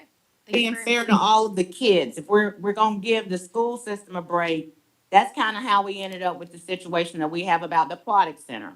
Meaning that if you live in Spalding County, you have a Spalding County address, if all the school kids are being allowed, why do we make a difference when it comes to the tennis courts if we have a relationship with the schools and the tennis courts too? I agree that we should charge everyone for what they're using, including at the aquatic center. So we could approve this without and have the tennis courts part just addressed again, or, I mean, we don't have to send it back to them. We can say, hey, no, these kids should be able to use the tennis courts, just, I don't know, call to reserve it or whatever. But I kind of get heartburn when we're having two sets of standards for Okay. local kids. You've got an hour and a half to come back and talk to us at 6 o'clock before we get ready to vote. Ms. Quinn, Okay, thank you. All right. Thank you. Thank you, Ms. Carmichael. Oh, did you have another question? Okay. Next on the agenda is considering acceptance of the BJA FY24 Edwin Bryan Memorial Justice Assistance Grant, JAG, program in the amount of $36,690 to implement a comprehensive fentanyl and methamphetamine detection project enhancing safety and security within facilities. County Grant Writer Larry Wallace is here to answer any questions on both items and the next. Welcome back. Thank you. Chair Davis, Commissioners, Dr. Ledbetter. I'm pleased to report the Spalding County Corrections Institute has been awarded $36,690 grant from the Bureau of Justice Assistance. The funding will enable us to implement a comprehensive fentanyl and methamphetamine detection project within the facility. As I'm sure that you are aware, the presence of dangerous narcotics poses significant risk to staff and inmates. This grant will allow us to enhance our detection capabilities, improving overall safety and security measures throughout the facility. So the funds specifically will be allocated towards purchasing handheld wands to detect ferrous, non-ferrous, and stainless steel weapons, contraband, and other metallic objects. Purchase of advanced drug testing supplies. Rapid test kits will allow for immediate on-site screening, enabling staff to identify potential drug use and to take action quickly. Seek board's approval to accept the funds and implement the program at the Corrections Institute. Happy to answer any questions you may have regarding this grant. All right. Larry, Yes, Go ma'am. ahead, Ms. Gwen. again, thank you, thank you, thank you, Steve. Thank you, whoever got him here. Oh, I'm just so happy. Larry, this, this grant that the CI will be given, is it going to, like you said, it was for like looking for metal detection or anything associated with drugs? Okay, let me just start back over. Okay, at one time we were doing on-call drug testing at the CI. This was some years back. But we got in trouble because we were not following the chain of command. In this case, where we would have the ability to do rapid testing or on-site testing or emergency testing, will we also have the ability for people out of this money to train whoever needs to be trained to do that, unless it's going to be a medical personnel? Because we do have medical people in there, don't we? yes, Yes. yes. Okay, so they would be the chain of custody people. That is correct, and this grant doesn't pay for the training of those folks, it just pays for the actual testing and testing supplies. So it doesn't pay to have anyone trained, we would have to already have someone trained or hire someone that is trained for that, process. But it does not pay for the training, just the supplies, for testing, and then also the detection equipment that, the warden requested. So if I think we have paramedic out there or we have an LP, and either one of those people, I wasn't thinking, either one of those people know about chain of custody for drug screening. So, but in the past, we had correction officers overseeing that. That's how we got messed up with the chain of custody. So, so that's great. Yeah, I think it's a wonderful idea. Is this like a machine that they walk through, like a metal detector type idea, or is this like No, a drug this is- swab type system? Yes, and now Warden Humphrey wanted one of those, but those are upwards of $300,000, and so we're not there yet, working on it. This is the regular drug testing. All of the, whether it be urinalysis, all of those regular drug testing methods that were used, this allows them to pay for those. And then he also requested additional detection equipment as well as some equipment to protect officers when dealing with drug searches and things of that nature. So this is mostly for paying for sort of traditional drug testing. Yes. I didn't know if they had admitted like a Running Man style walk through a machine and it beeps if you've got. They do have one, and we've discussed that, but we're not at a point yet where we can get the $300,000. Next year job. Next year job That's for what you. I'm working on. That's what I'm working on. All right. Any other questions on this? But this isn't a matched. This is just they're just. This is handing not a us this match, no money. match required for this grant. Okay. All right. Thank you. Next on the agenda is discussing accepting the Public Service Apprenticeship Program Award in the amount of $10,000 granted from the Technical College System of Georgia, TCSG.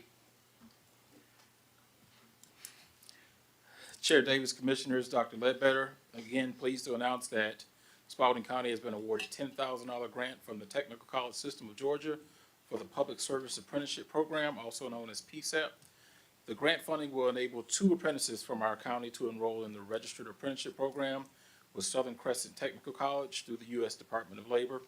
This opportunity combines on-the-job training with related technical instruction to develop our future workforce.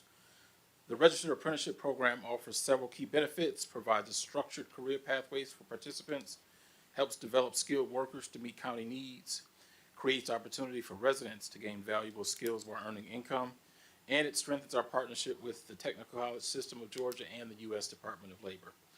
Requesting the board's approval to accept these funds and implement this apprenticeship opportunity. Happy to answer any questions that you may have. Larry, if you could share just a little bit more about which department and what apprenticeship program this is going to support. Absolutely. So when we made the request, we requested 4 apprentices. 3 of them were within the Fire and Emergency Management Department. One was within public services for a project manager. We were awarded two, and so we will move forward with two current firefighters who are looking to add the EMT certification. And so with that, they will enroll in Southern Crescent Technical College, also have a mentor here on site for the on-the-job training, and then they will receive, they are expected to receive certification after the two-year program is complete. So working with Chief Byrd, he has identified two folks who wanted to take on this opportunity, and they will be participating in this program. That ultimately, Two-year program? two-year program for the EMT certification. Okay. Questions or comments on that? How often can we apply for this grant? Every year, this is the first year where the state has offered it to public agencies. It was offered to private companies before, but they just started this year, so we received the first one. So we can apply for every cycle and add more apprentices. Also working with Southern Crescent, in a phone call last week, they are interested in adding more with another grant that they have where out of the school's budget, they will pay for more apprentices. And so we're working to see if we can get enough interested firefighters who want to also add the EMT certification. Yes. Larry, are we also looking for grants for them through the Georgia Trauma Commission? We are looking everywhere for everything. So yes, ma'am. I should know you are, yeah. Yeah, okay. All right, any other questions on that program, that internship? Okay, thank you, Larry. Larry, we just need you to keep coming and bringing money to the podium. We appreciate that. It's been a busy month and Okay. hopefully we'll be back. Next on the agenda, Justin Elliott, partner of Malden and Jenkins, will present the fiscal year 2024 annual comprehensive financial report.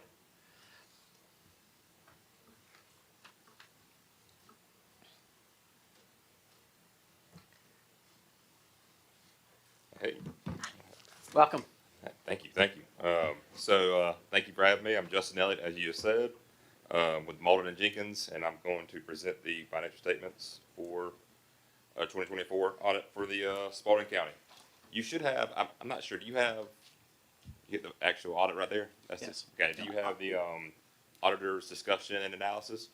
I'm gonna kind of keep my presentation to that, not gonna go into much detail. The financial statement is pretty large, as y'all know. But I'm gonna probably start out by making sure to hit some of the highlights. But the main thing is I'm here to present our audit, which will include providing an overview of our independent audit report.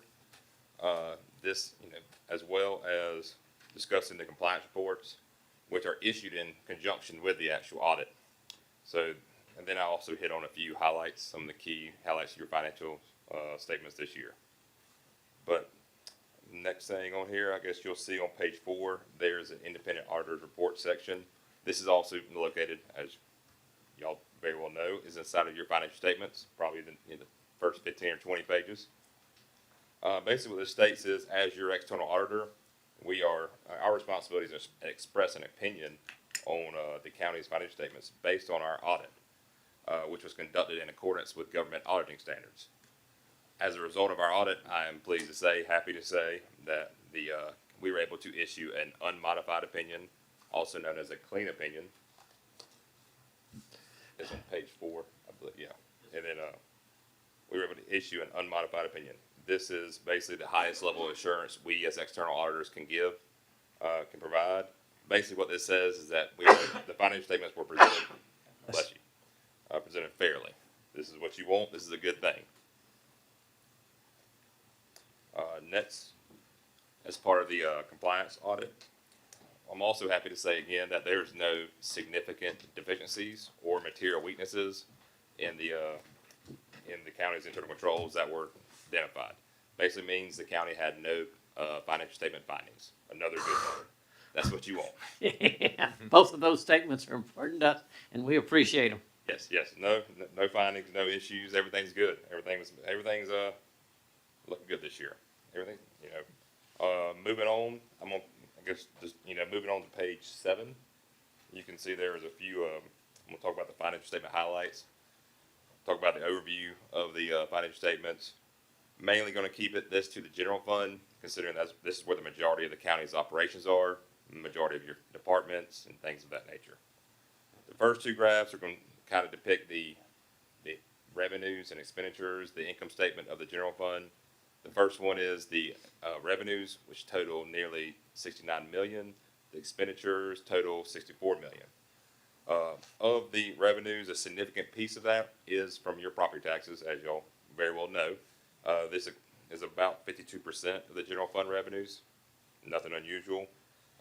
Regarding the expenditures, 31 million of that, approximately 50%, accounts for all your expenditures. So that is nothing unusual either. Very normal for a county of your size and of your operations.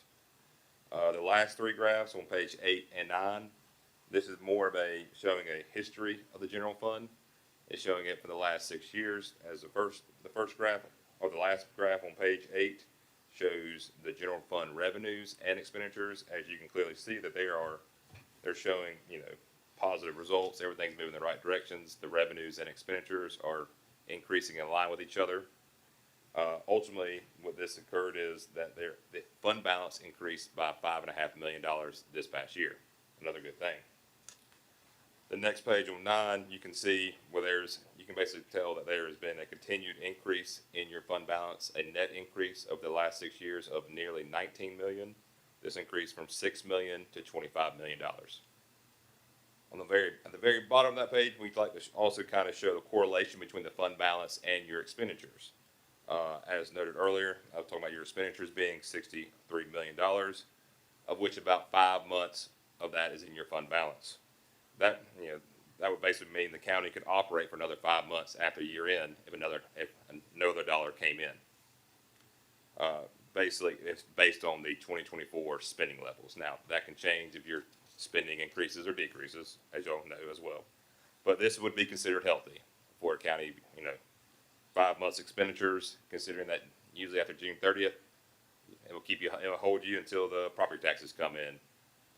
And usually, typically around November, December timeframe. Now I'm going to try to recap over the highlights of the actual audit. Basically, make sure to hit some of the items we talked about earlier. I just want to make sure to reiterate, the county had a clean opinion, an unmodified opinion, and no findings. So that's a good thing. All in all, I believe this year's audit was a success, and thank you to the finance department, Miss Erica and her team, for all their hard work in helping us get through this. And that's all I have for today, unless y'all have any more questions, or any questions. Okay, comments from any of the commissioners? Sometimes there's recommendations. I know that one year we didn't have enough in the fund balance as recommended. Then it was like, well, you should put back a little bit more. You want this many days or that many days. And then there was one year where we weren't saving enough into a fund to pay out for employee retirement. We were only at like 60% funded there or something. Do we have anything like that this time? We don't have a formal recommendation, but I believe I looked at it, and I think I think your pension funded status was 70%. I don't know off the top of my head. Okay, so we're doing better there, but Well, we're doing very well. We just had our review, our pension review, and we are in great standing with our pension. Yep. Yeah, I think this past year, the only reason why that, it kind of it captured the information from a few years ago, and I think that the stock market there was some investment, I think decreases that year, but I think from my understanding, most places, the fund balance, the pension funded status is getting much better, as clearly said. Is there anything else? Yeah, besides that, I think you're talking about, what was the first recommendation you said? You're talking about the fund balance, number of days? Yeah. I think you are in a good spot there. 5 months is good for a June 30 year end. I want to make sure everybody understands those comments, so we're not just go over them quickly. The issue is we live off of our property taxes. Those come in November, December, January, February, and then they don't come in really and truly again until that time next year. So we gain a whole bunch of money, and then we spend it along as we're going along.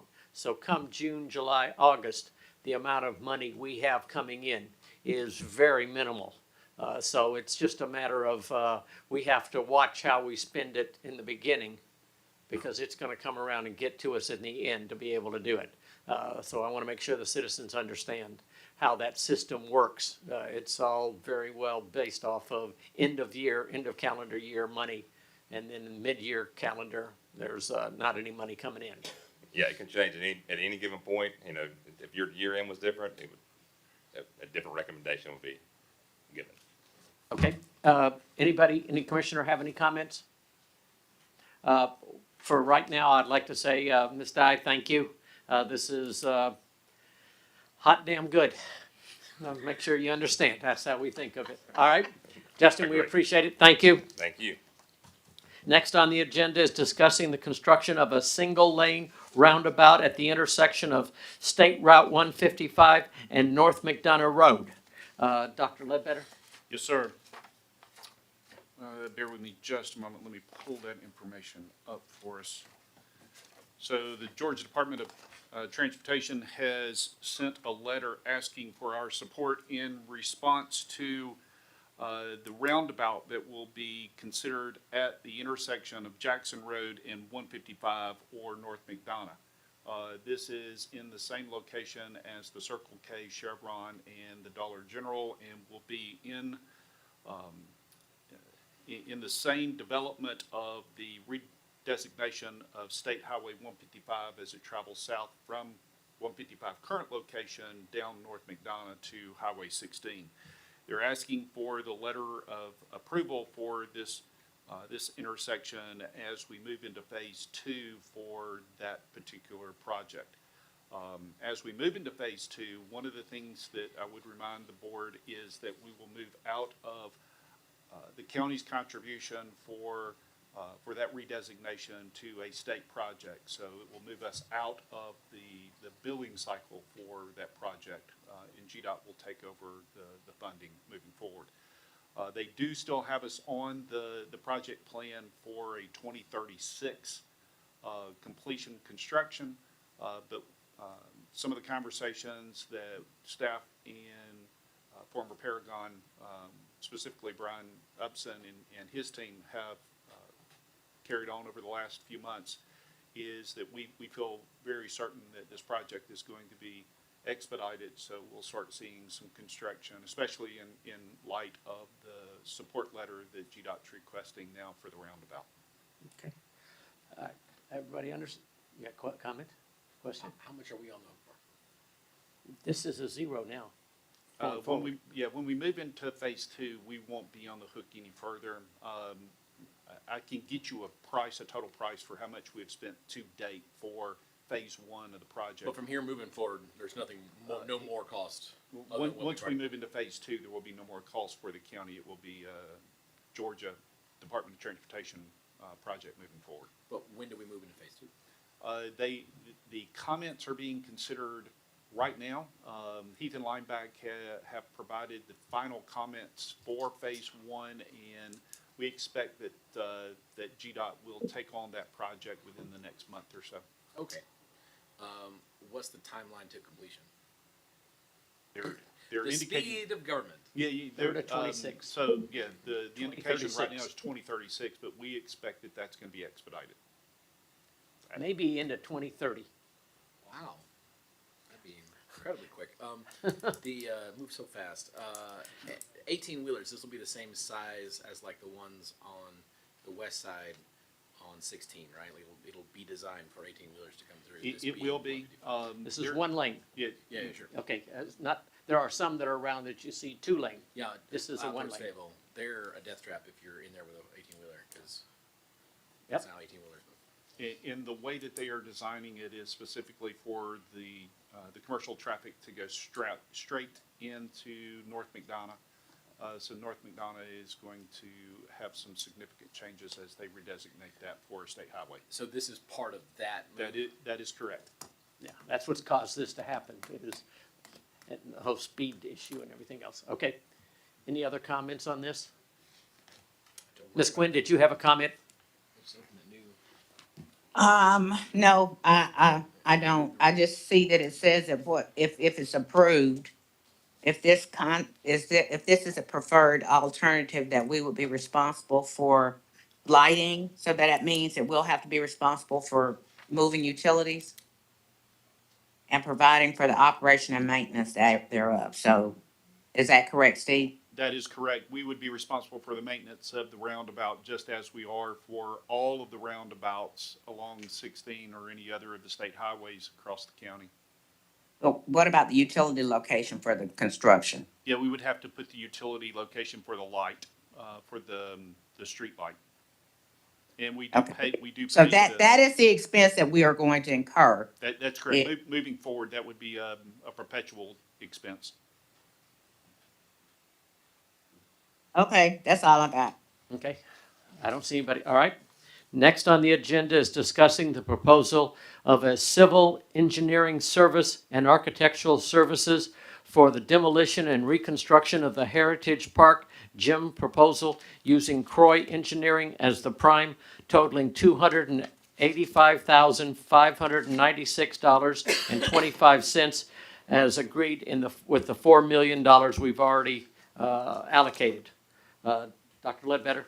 Yes, sir. This is a request of staff to move us forward with respect to the monies that was previously allocated for the demolition and construction of Heritage Park Gym. This is the first phase of that project, where Croy will lead the charge as the prime for the package for demolition and construction of the gymnasium. Staff's recommendation is that you move forward with this contract. Okay, comments? Ms. Gwynn, I know you had some interest in this earlier. Right, I'd rather see it happen sooner than later. Okay, all right. All right, moving on. Next on the agenda is discussing updates from the Spalding County Water Authority on their plan and timing for the sewer project. General Manager Joseph Johnson will provide a brief presentation. Welcome. Good afternoon.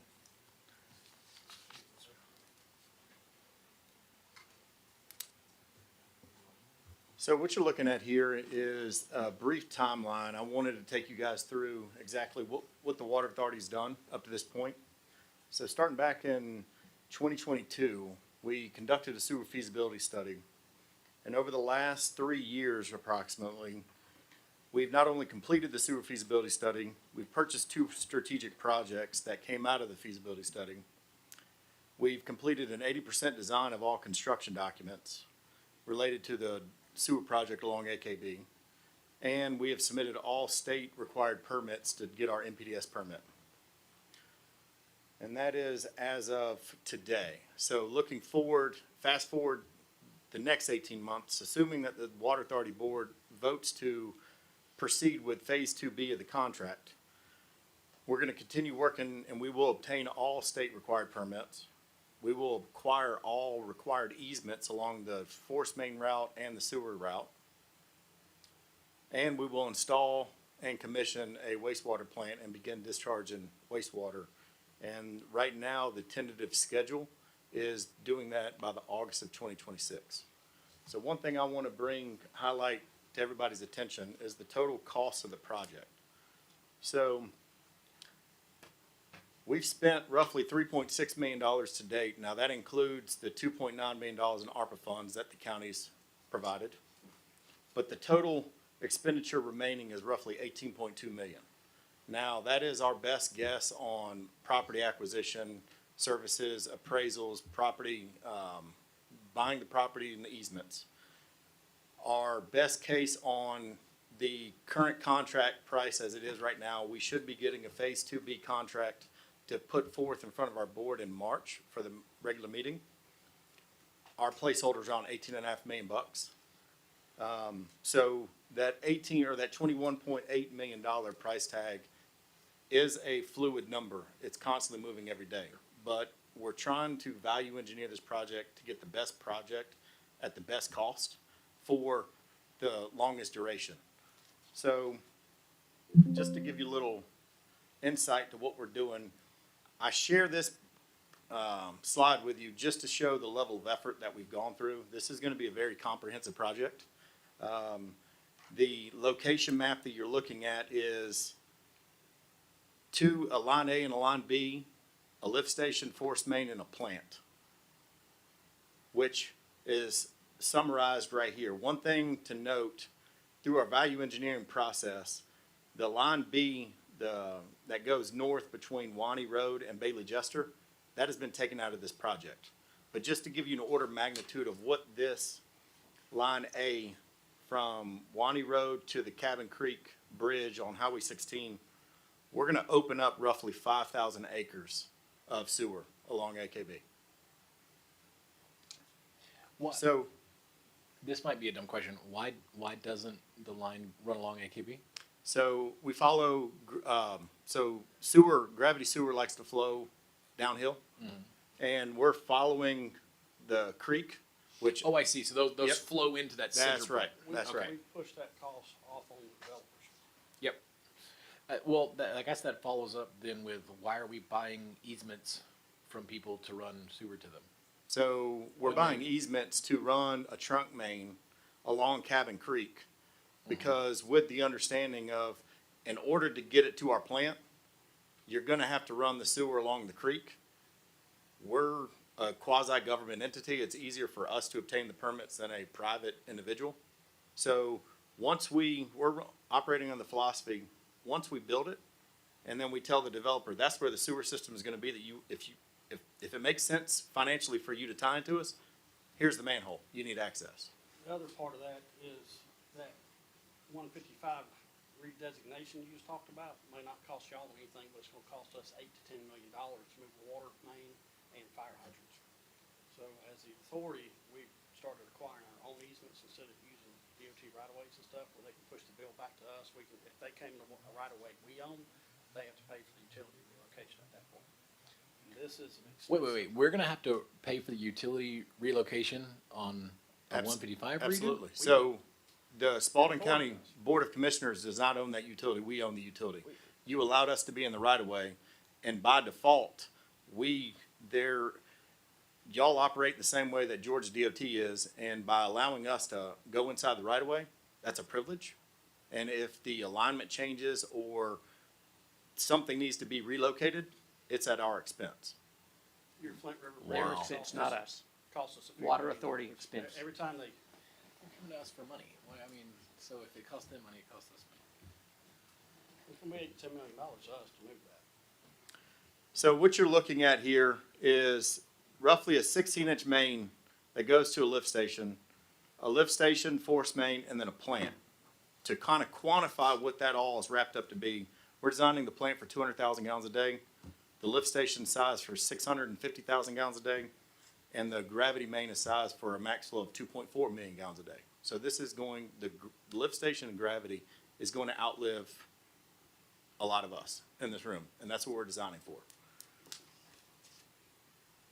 The plan is expandable to 600. The property that we purchased, we can put a 3 to 6 MGD plant on it. The plant as it sits right now can be mirrored, so we can expand to 400,000 gallons a day relatively cheaply. We're gonna put in the infrastructure to size for the 200,000 gallons. The pads are gonna be sized for the ultimate build out of 400. So the marginal increase in order to get that additional 200,000 gallons a day is not gonna cost us $10 million. It may cost us a fraction of that. But as it expands, it'll expand in response to additional industry coming in. And we Correct. can ask them Absolutely. to offset this cost. So as soon as we hit the 80% capacity, which is 160,000 gallons a day, we will have already submitted a plan to the state for an expansion. Because once you hit 80% is the magic number, We're You need to s- required to do that. you need to start doing it because there's a likelihood you will bust permit at some point. So what you're looking at here is it's a summary of just the level of design that we've gone through. Here's the plant property. We've purchased the property just north of the Pine Ridge landfill at the Wani Road and Bailey Jester intersection.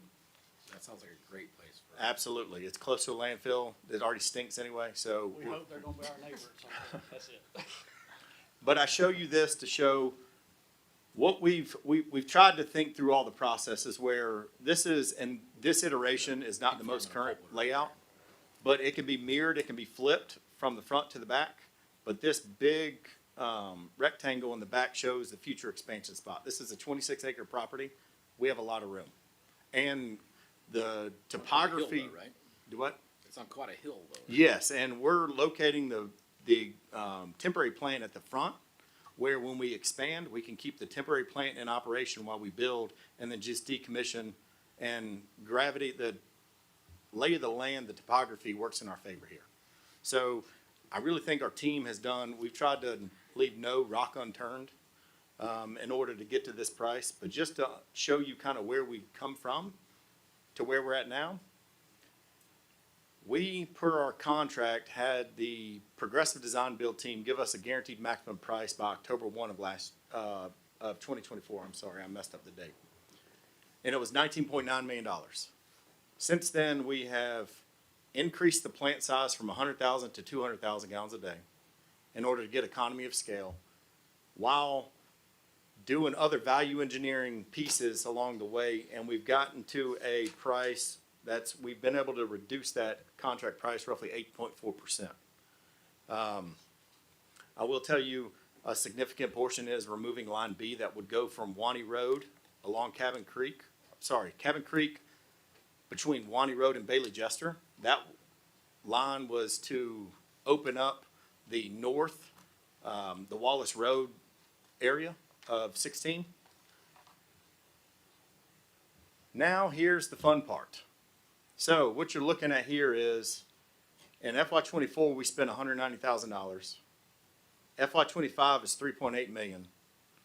Proposed FY26 budget is almost $24 million. Once we get the construction done, you're looking at a all-in budget ranging anywhere from 2.5 to $3.2 million. Now let me tell you what that number kind of captures. So right now, we cannot do any budget revenue projections. We have no customers. We don't know when customers are coming. Nobody wants to put any contracts in place. This assumes that we take a 30-year note of some kind at 4.25%. So we're talking about an principal and interest payment about $1.5 million. You'd be lucky to get that. That's a Well, great trade. we've had some conversations and we think that's doable. But to kind of synthesize what this number means, the principal and interest is going to be 60% of our O&M budget. To kind of bracket that. So we have no customers. We know that day one, the rate that we're going to need to charge in order to capture the O&M, the yearly O&M, is not going to be sustainable. No one's going to pay $150 1,000 gallons to treat. So we're going to have to be reasonable. The Water Authority is going to be running at a significant loss for the foreseeable future, and we're not anticipating breaking even on the O&M side until we get around 100,000 gallons a day. When we kick it off, we originally started with a 100,000 gallon a day plant, which puts your minimum flow around 9,000 gallons a day.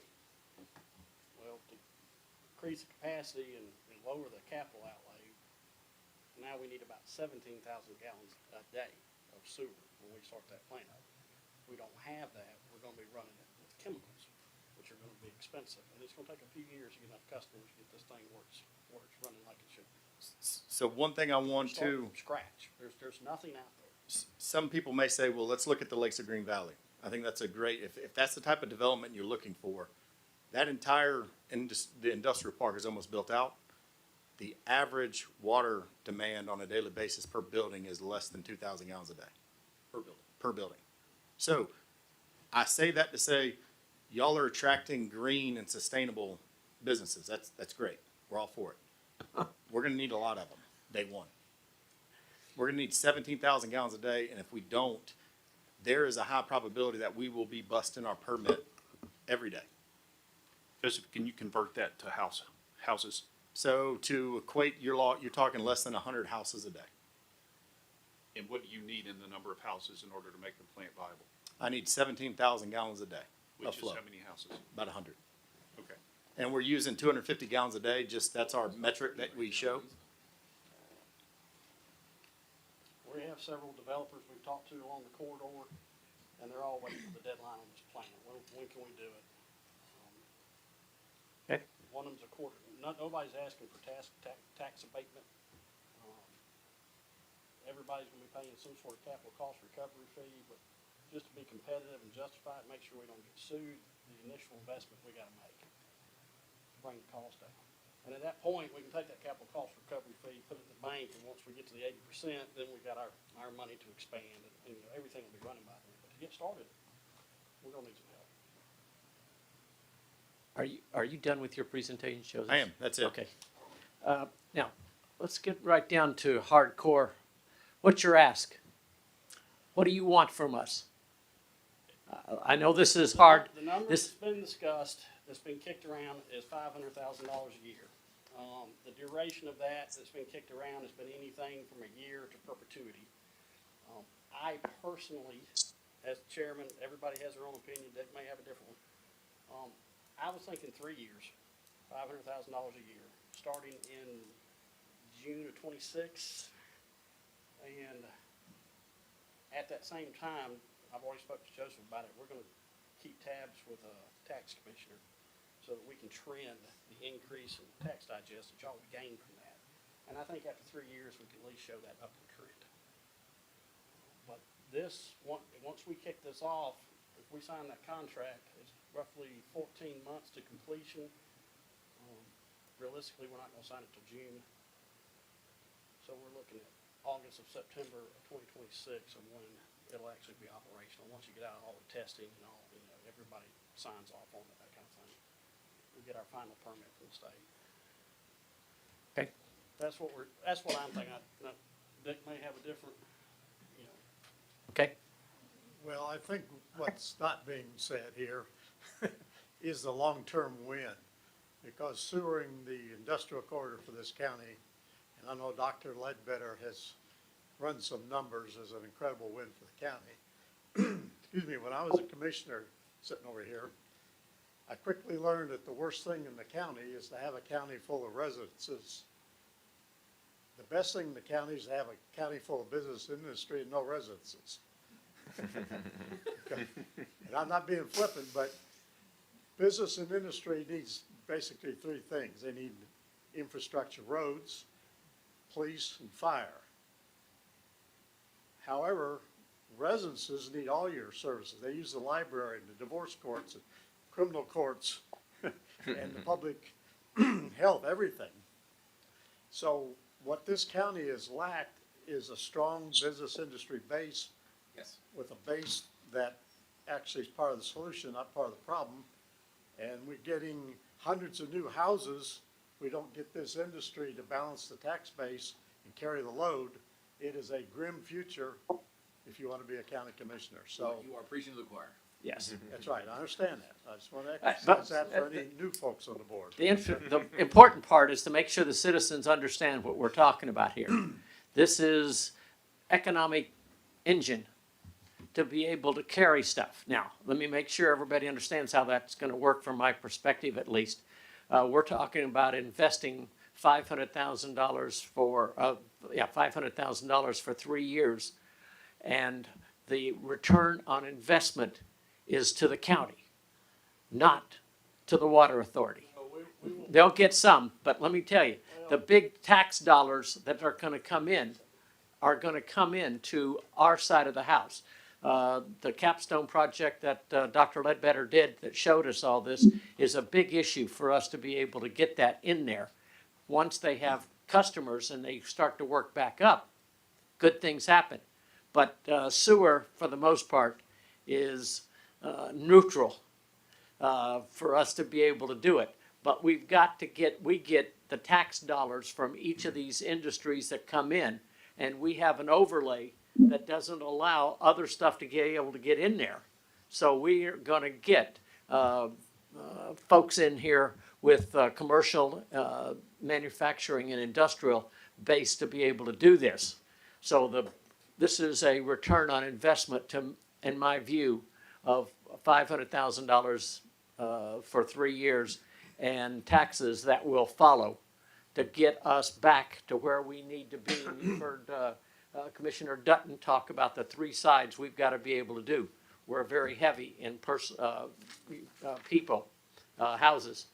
We've got to be able to get here if this is how we get and To say move that up. this, Okay, excuse me. having been involved in this for a long, long time, what Joseph has done to get us up and running, and Wade too is very knowledgeable about all this, up and running at a minimum number is incredible to me that we can start in a 16 or so $1 million more money and get up and running and scale up as we go. So they've also been very, very conservative here. We have developers out there with thousands of acres that want sewer and want to build an industry. So I think it's a win-win for everybody. Okay, now, so the commissioners understand. We're gonna tell, my intent is tonight to tell Steve, put the $500,000 in his budget figure, numbers. We're not approving that yet. We'll put him into his budget and when he brings the budget back to us, we'll be able to see it. So it's not approving, saying yes to them yet. Let Steve do his magic to be able to show what it's gonna look like in the future. Steve, we talked about a potential SPLOST, 1/3 of which being for sewer, for industry. How much would that third be? Would that third be about 20? Because it's like 60, right? It's would be the total is what we're gonna get? If the voters approve the SPLOST, et cetera. But may I make a comment on that before he even says anything? We had SPLOST on 2 sewer projects, 2 different SPLOST, and they both went down in flames because a lot of folks in the county don't want business industry. I get it. But a lot of folks want to continue paying their high property taxes and not have someone They else don't pay that burden. understand what this means to them. Yes. Half Okay. of them was here a couple weeks ago, in fact. To answer your question, with respect to the 20% of what we would gain over 5 years would be roughly $9 million. Okay. If we did the 20% for projects and we designated all 20% to sewer. And we will take that every day. So So 20%. Okay. So it's like 45 million is what would be the total? Right. Okay. So if we did 30, 30, 30, 30 for floss type reduction in millage rate, 15, that would be about a 10 mil reduction. Roughly, let's call it even, make it $11 million. Okay. Then a 20% towards T-SPLOST type stuff, Roads. roads, and repaving and, grading, that kind of stuff. That would be And then- $9 million. That would cut significantly what we currently do, but yes, that would be about $9 million. And then we'd have 15 left over to go towards this specific project, which would mean they would only need another 8 to bond 8, Well, that Which would that greatly be lower the- their- the full 23, that's correct. which would mean their monthly payment would be significantly lower. That'd be great. or another way to look at it is, we're currently looking at the AKB corridor. If you wanted to look at 1941, there, we have options. So that other piece of property that we purchased would be the strategic property to help sewer the 1941 corridor. We got to finish one quarter first. Yeah, then- well, then we'll go to the other. We, So let me just share something. Right. Okay, Gwen, go ahead. The thing, I've been on the water authority for 15 years, and a bunch of those years, we didn't do anything. But what I found out is that we can do more than one thing at a time. And had we not tasked Joseph to do more than one thing at a time, we would still be talking about sewer down on AKB. So I'm listening to what you guys are saying, and I'm encouraged by it, but I'm not really sure why the water authority thinks that in 3 years, $1.5 million, plus this other 2.9 or whatever it was that we gave them, is going to account for the investment of the water authority. Because it's clear that at no time the water authority is going to be able to recoup the money that they invested in the sewer. So I understand that. I understand wanting to help them. I also understood that we did a splosh and gave the development authority almost $40 million. And then we turned around and gave them another 5. And we've funded them every year since they've been here, except for maybe 5 years. So my point being is that not either or. They are both important. This is just an opportunity that has presented itself, and I applaud the water authority for it, because you could have probably went and did sewer on 19 and 41 and did houses and filled it up, filled the sewer plant up. So, but you're taking the risk because of Steve's capstone project. And I think that's a great idea. But I think it's a little short-sighted to think that in 3 years, we will be able to pay for our M&O. I'm just one person on the authority. Maybe the rest of the board feels that way. But looking at it from that point, I'm not happy with that. If there is somewhere down the road that there is an opportunity for a splost, and our community decides if it's not the 19 and 41 corridor, maybe it's the tri-county corridor, or maybe it's the 16 or 362 corridor, they will be able to duplicate what they just did down on Arthur K. Bolton. So this is not about the county giving away anything. This is actually us investing in our infrastructure for economic development and industrial growth, and not having to really do the work. Absolutely agree. And I think all of us agree. if I can add one thing I failed to mention in this original design is one of the beauties of this system is everything that's going to be put out there day one, we can move it to another site. It is modular. So we're talking the basins, we're talking the chlorine contact chamber. The only thing you are not going to be able to move is the generator and the quasi-operation building. So to take this 200,000 gallons and move it somewhere, we can do that. So if we expanded into that site on the back there, The concrete plant. we could. There you go. move This. That's it. That's exactly right. So this is the process. We wanted to make sure that the dollars we spent today were not for, we didn't want to take good dollars and spend it at bad work. We took it and we truly tried to find something that we can, if it's going to be temporary, let it be temporary and let us use it somewhere else. So that's what we designed. To address Gwen's comment. Yeah, I mean, seriously. I'm the proponent of the 3 years. I never had any intent of not evaluating and maybe possibly coming back in 3 years. That's on the table too. But honestly, my personal vision is, we spent the last couple of years separating the water authority from the county, and I have no intention of stopping doing that, and I want this to stand alone on its own. That's what I want. That's the end result. That's my definition of success. Whoop. Okay.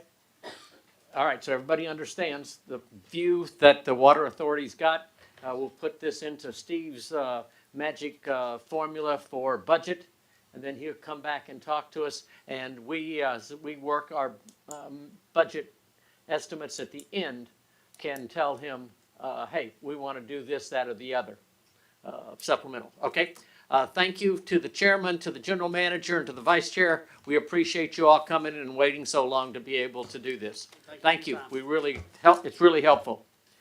Next on the agenda is a discussion of the agreement for the airport engineering design and or planning assistance between Georgia Department of Transportation, the City of Griffin, and the Spalding County and Griffin Spalding County Airport Authority. We'll welcome General Griffin and also the chairman of the Airport Authority, sometimes known as Dr. Randy Peters. Yeah, all superheroes have a secret identity, so, this is actually fairly straightforward. An 86-page contract with GDOT. About 5 pages are relevant. 4 are Appendix A, or Exhibit A, I guess, that list of services to be provided, which are basically project formulation, administration, accounting, meeting and coordination, those kinds of things. And the Appendix B, which is one page that is $444,637. This is due course for our continuation of the new airport construction. We have a master agreement with Croy Engineering, but there's no money attached to it. This attaches the money to have Croy Engineering doing all of these coordinations, and you won't find the words in this contract, project management, but basically making Croy Engineering our project manager for most of this. This is 75-25 money.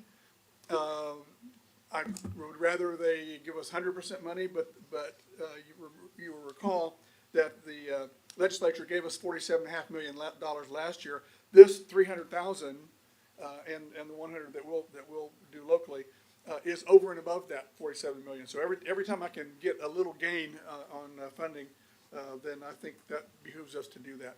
The 111,000 local we will be able to manage that from the airport authority funds. I don't think that will really impact the county or city that much for the purpose of this contract. Stephanie, comment? I'm happy to hear that the airport authority believes that it can handle that money. I would think that you would probably, want to approve $55,579.63, which is half of the 25% match, just in case. Up to? Yes. What, I got a question. Yes, please. Why would we do that if the partnership is between us, the city of Griffin, and the airport authority? Why would we split that in half?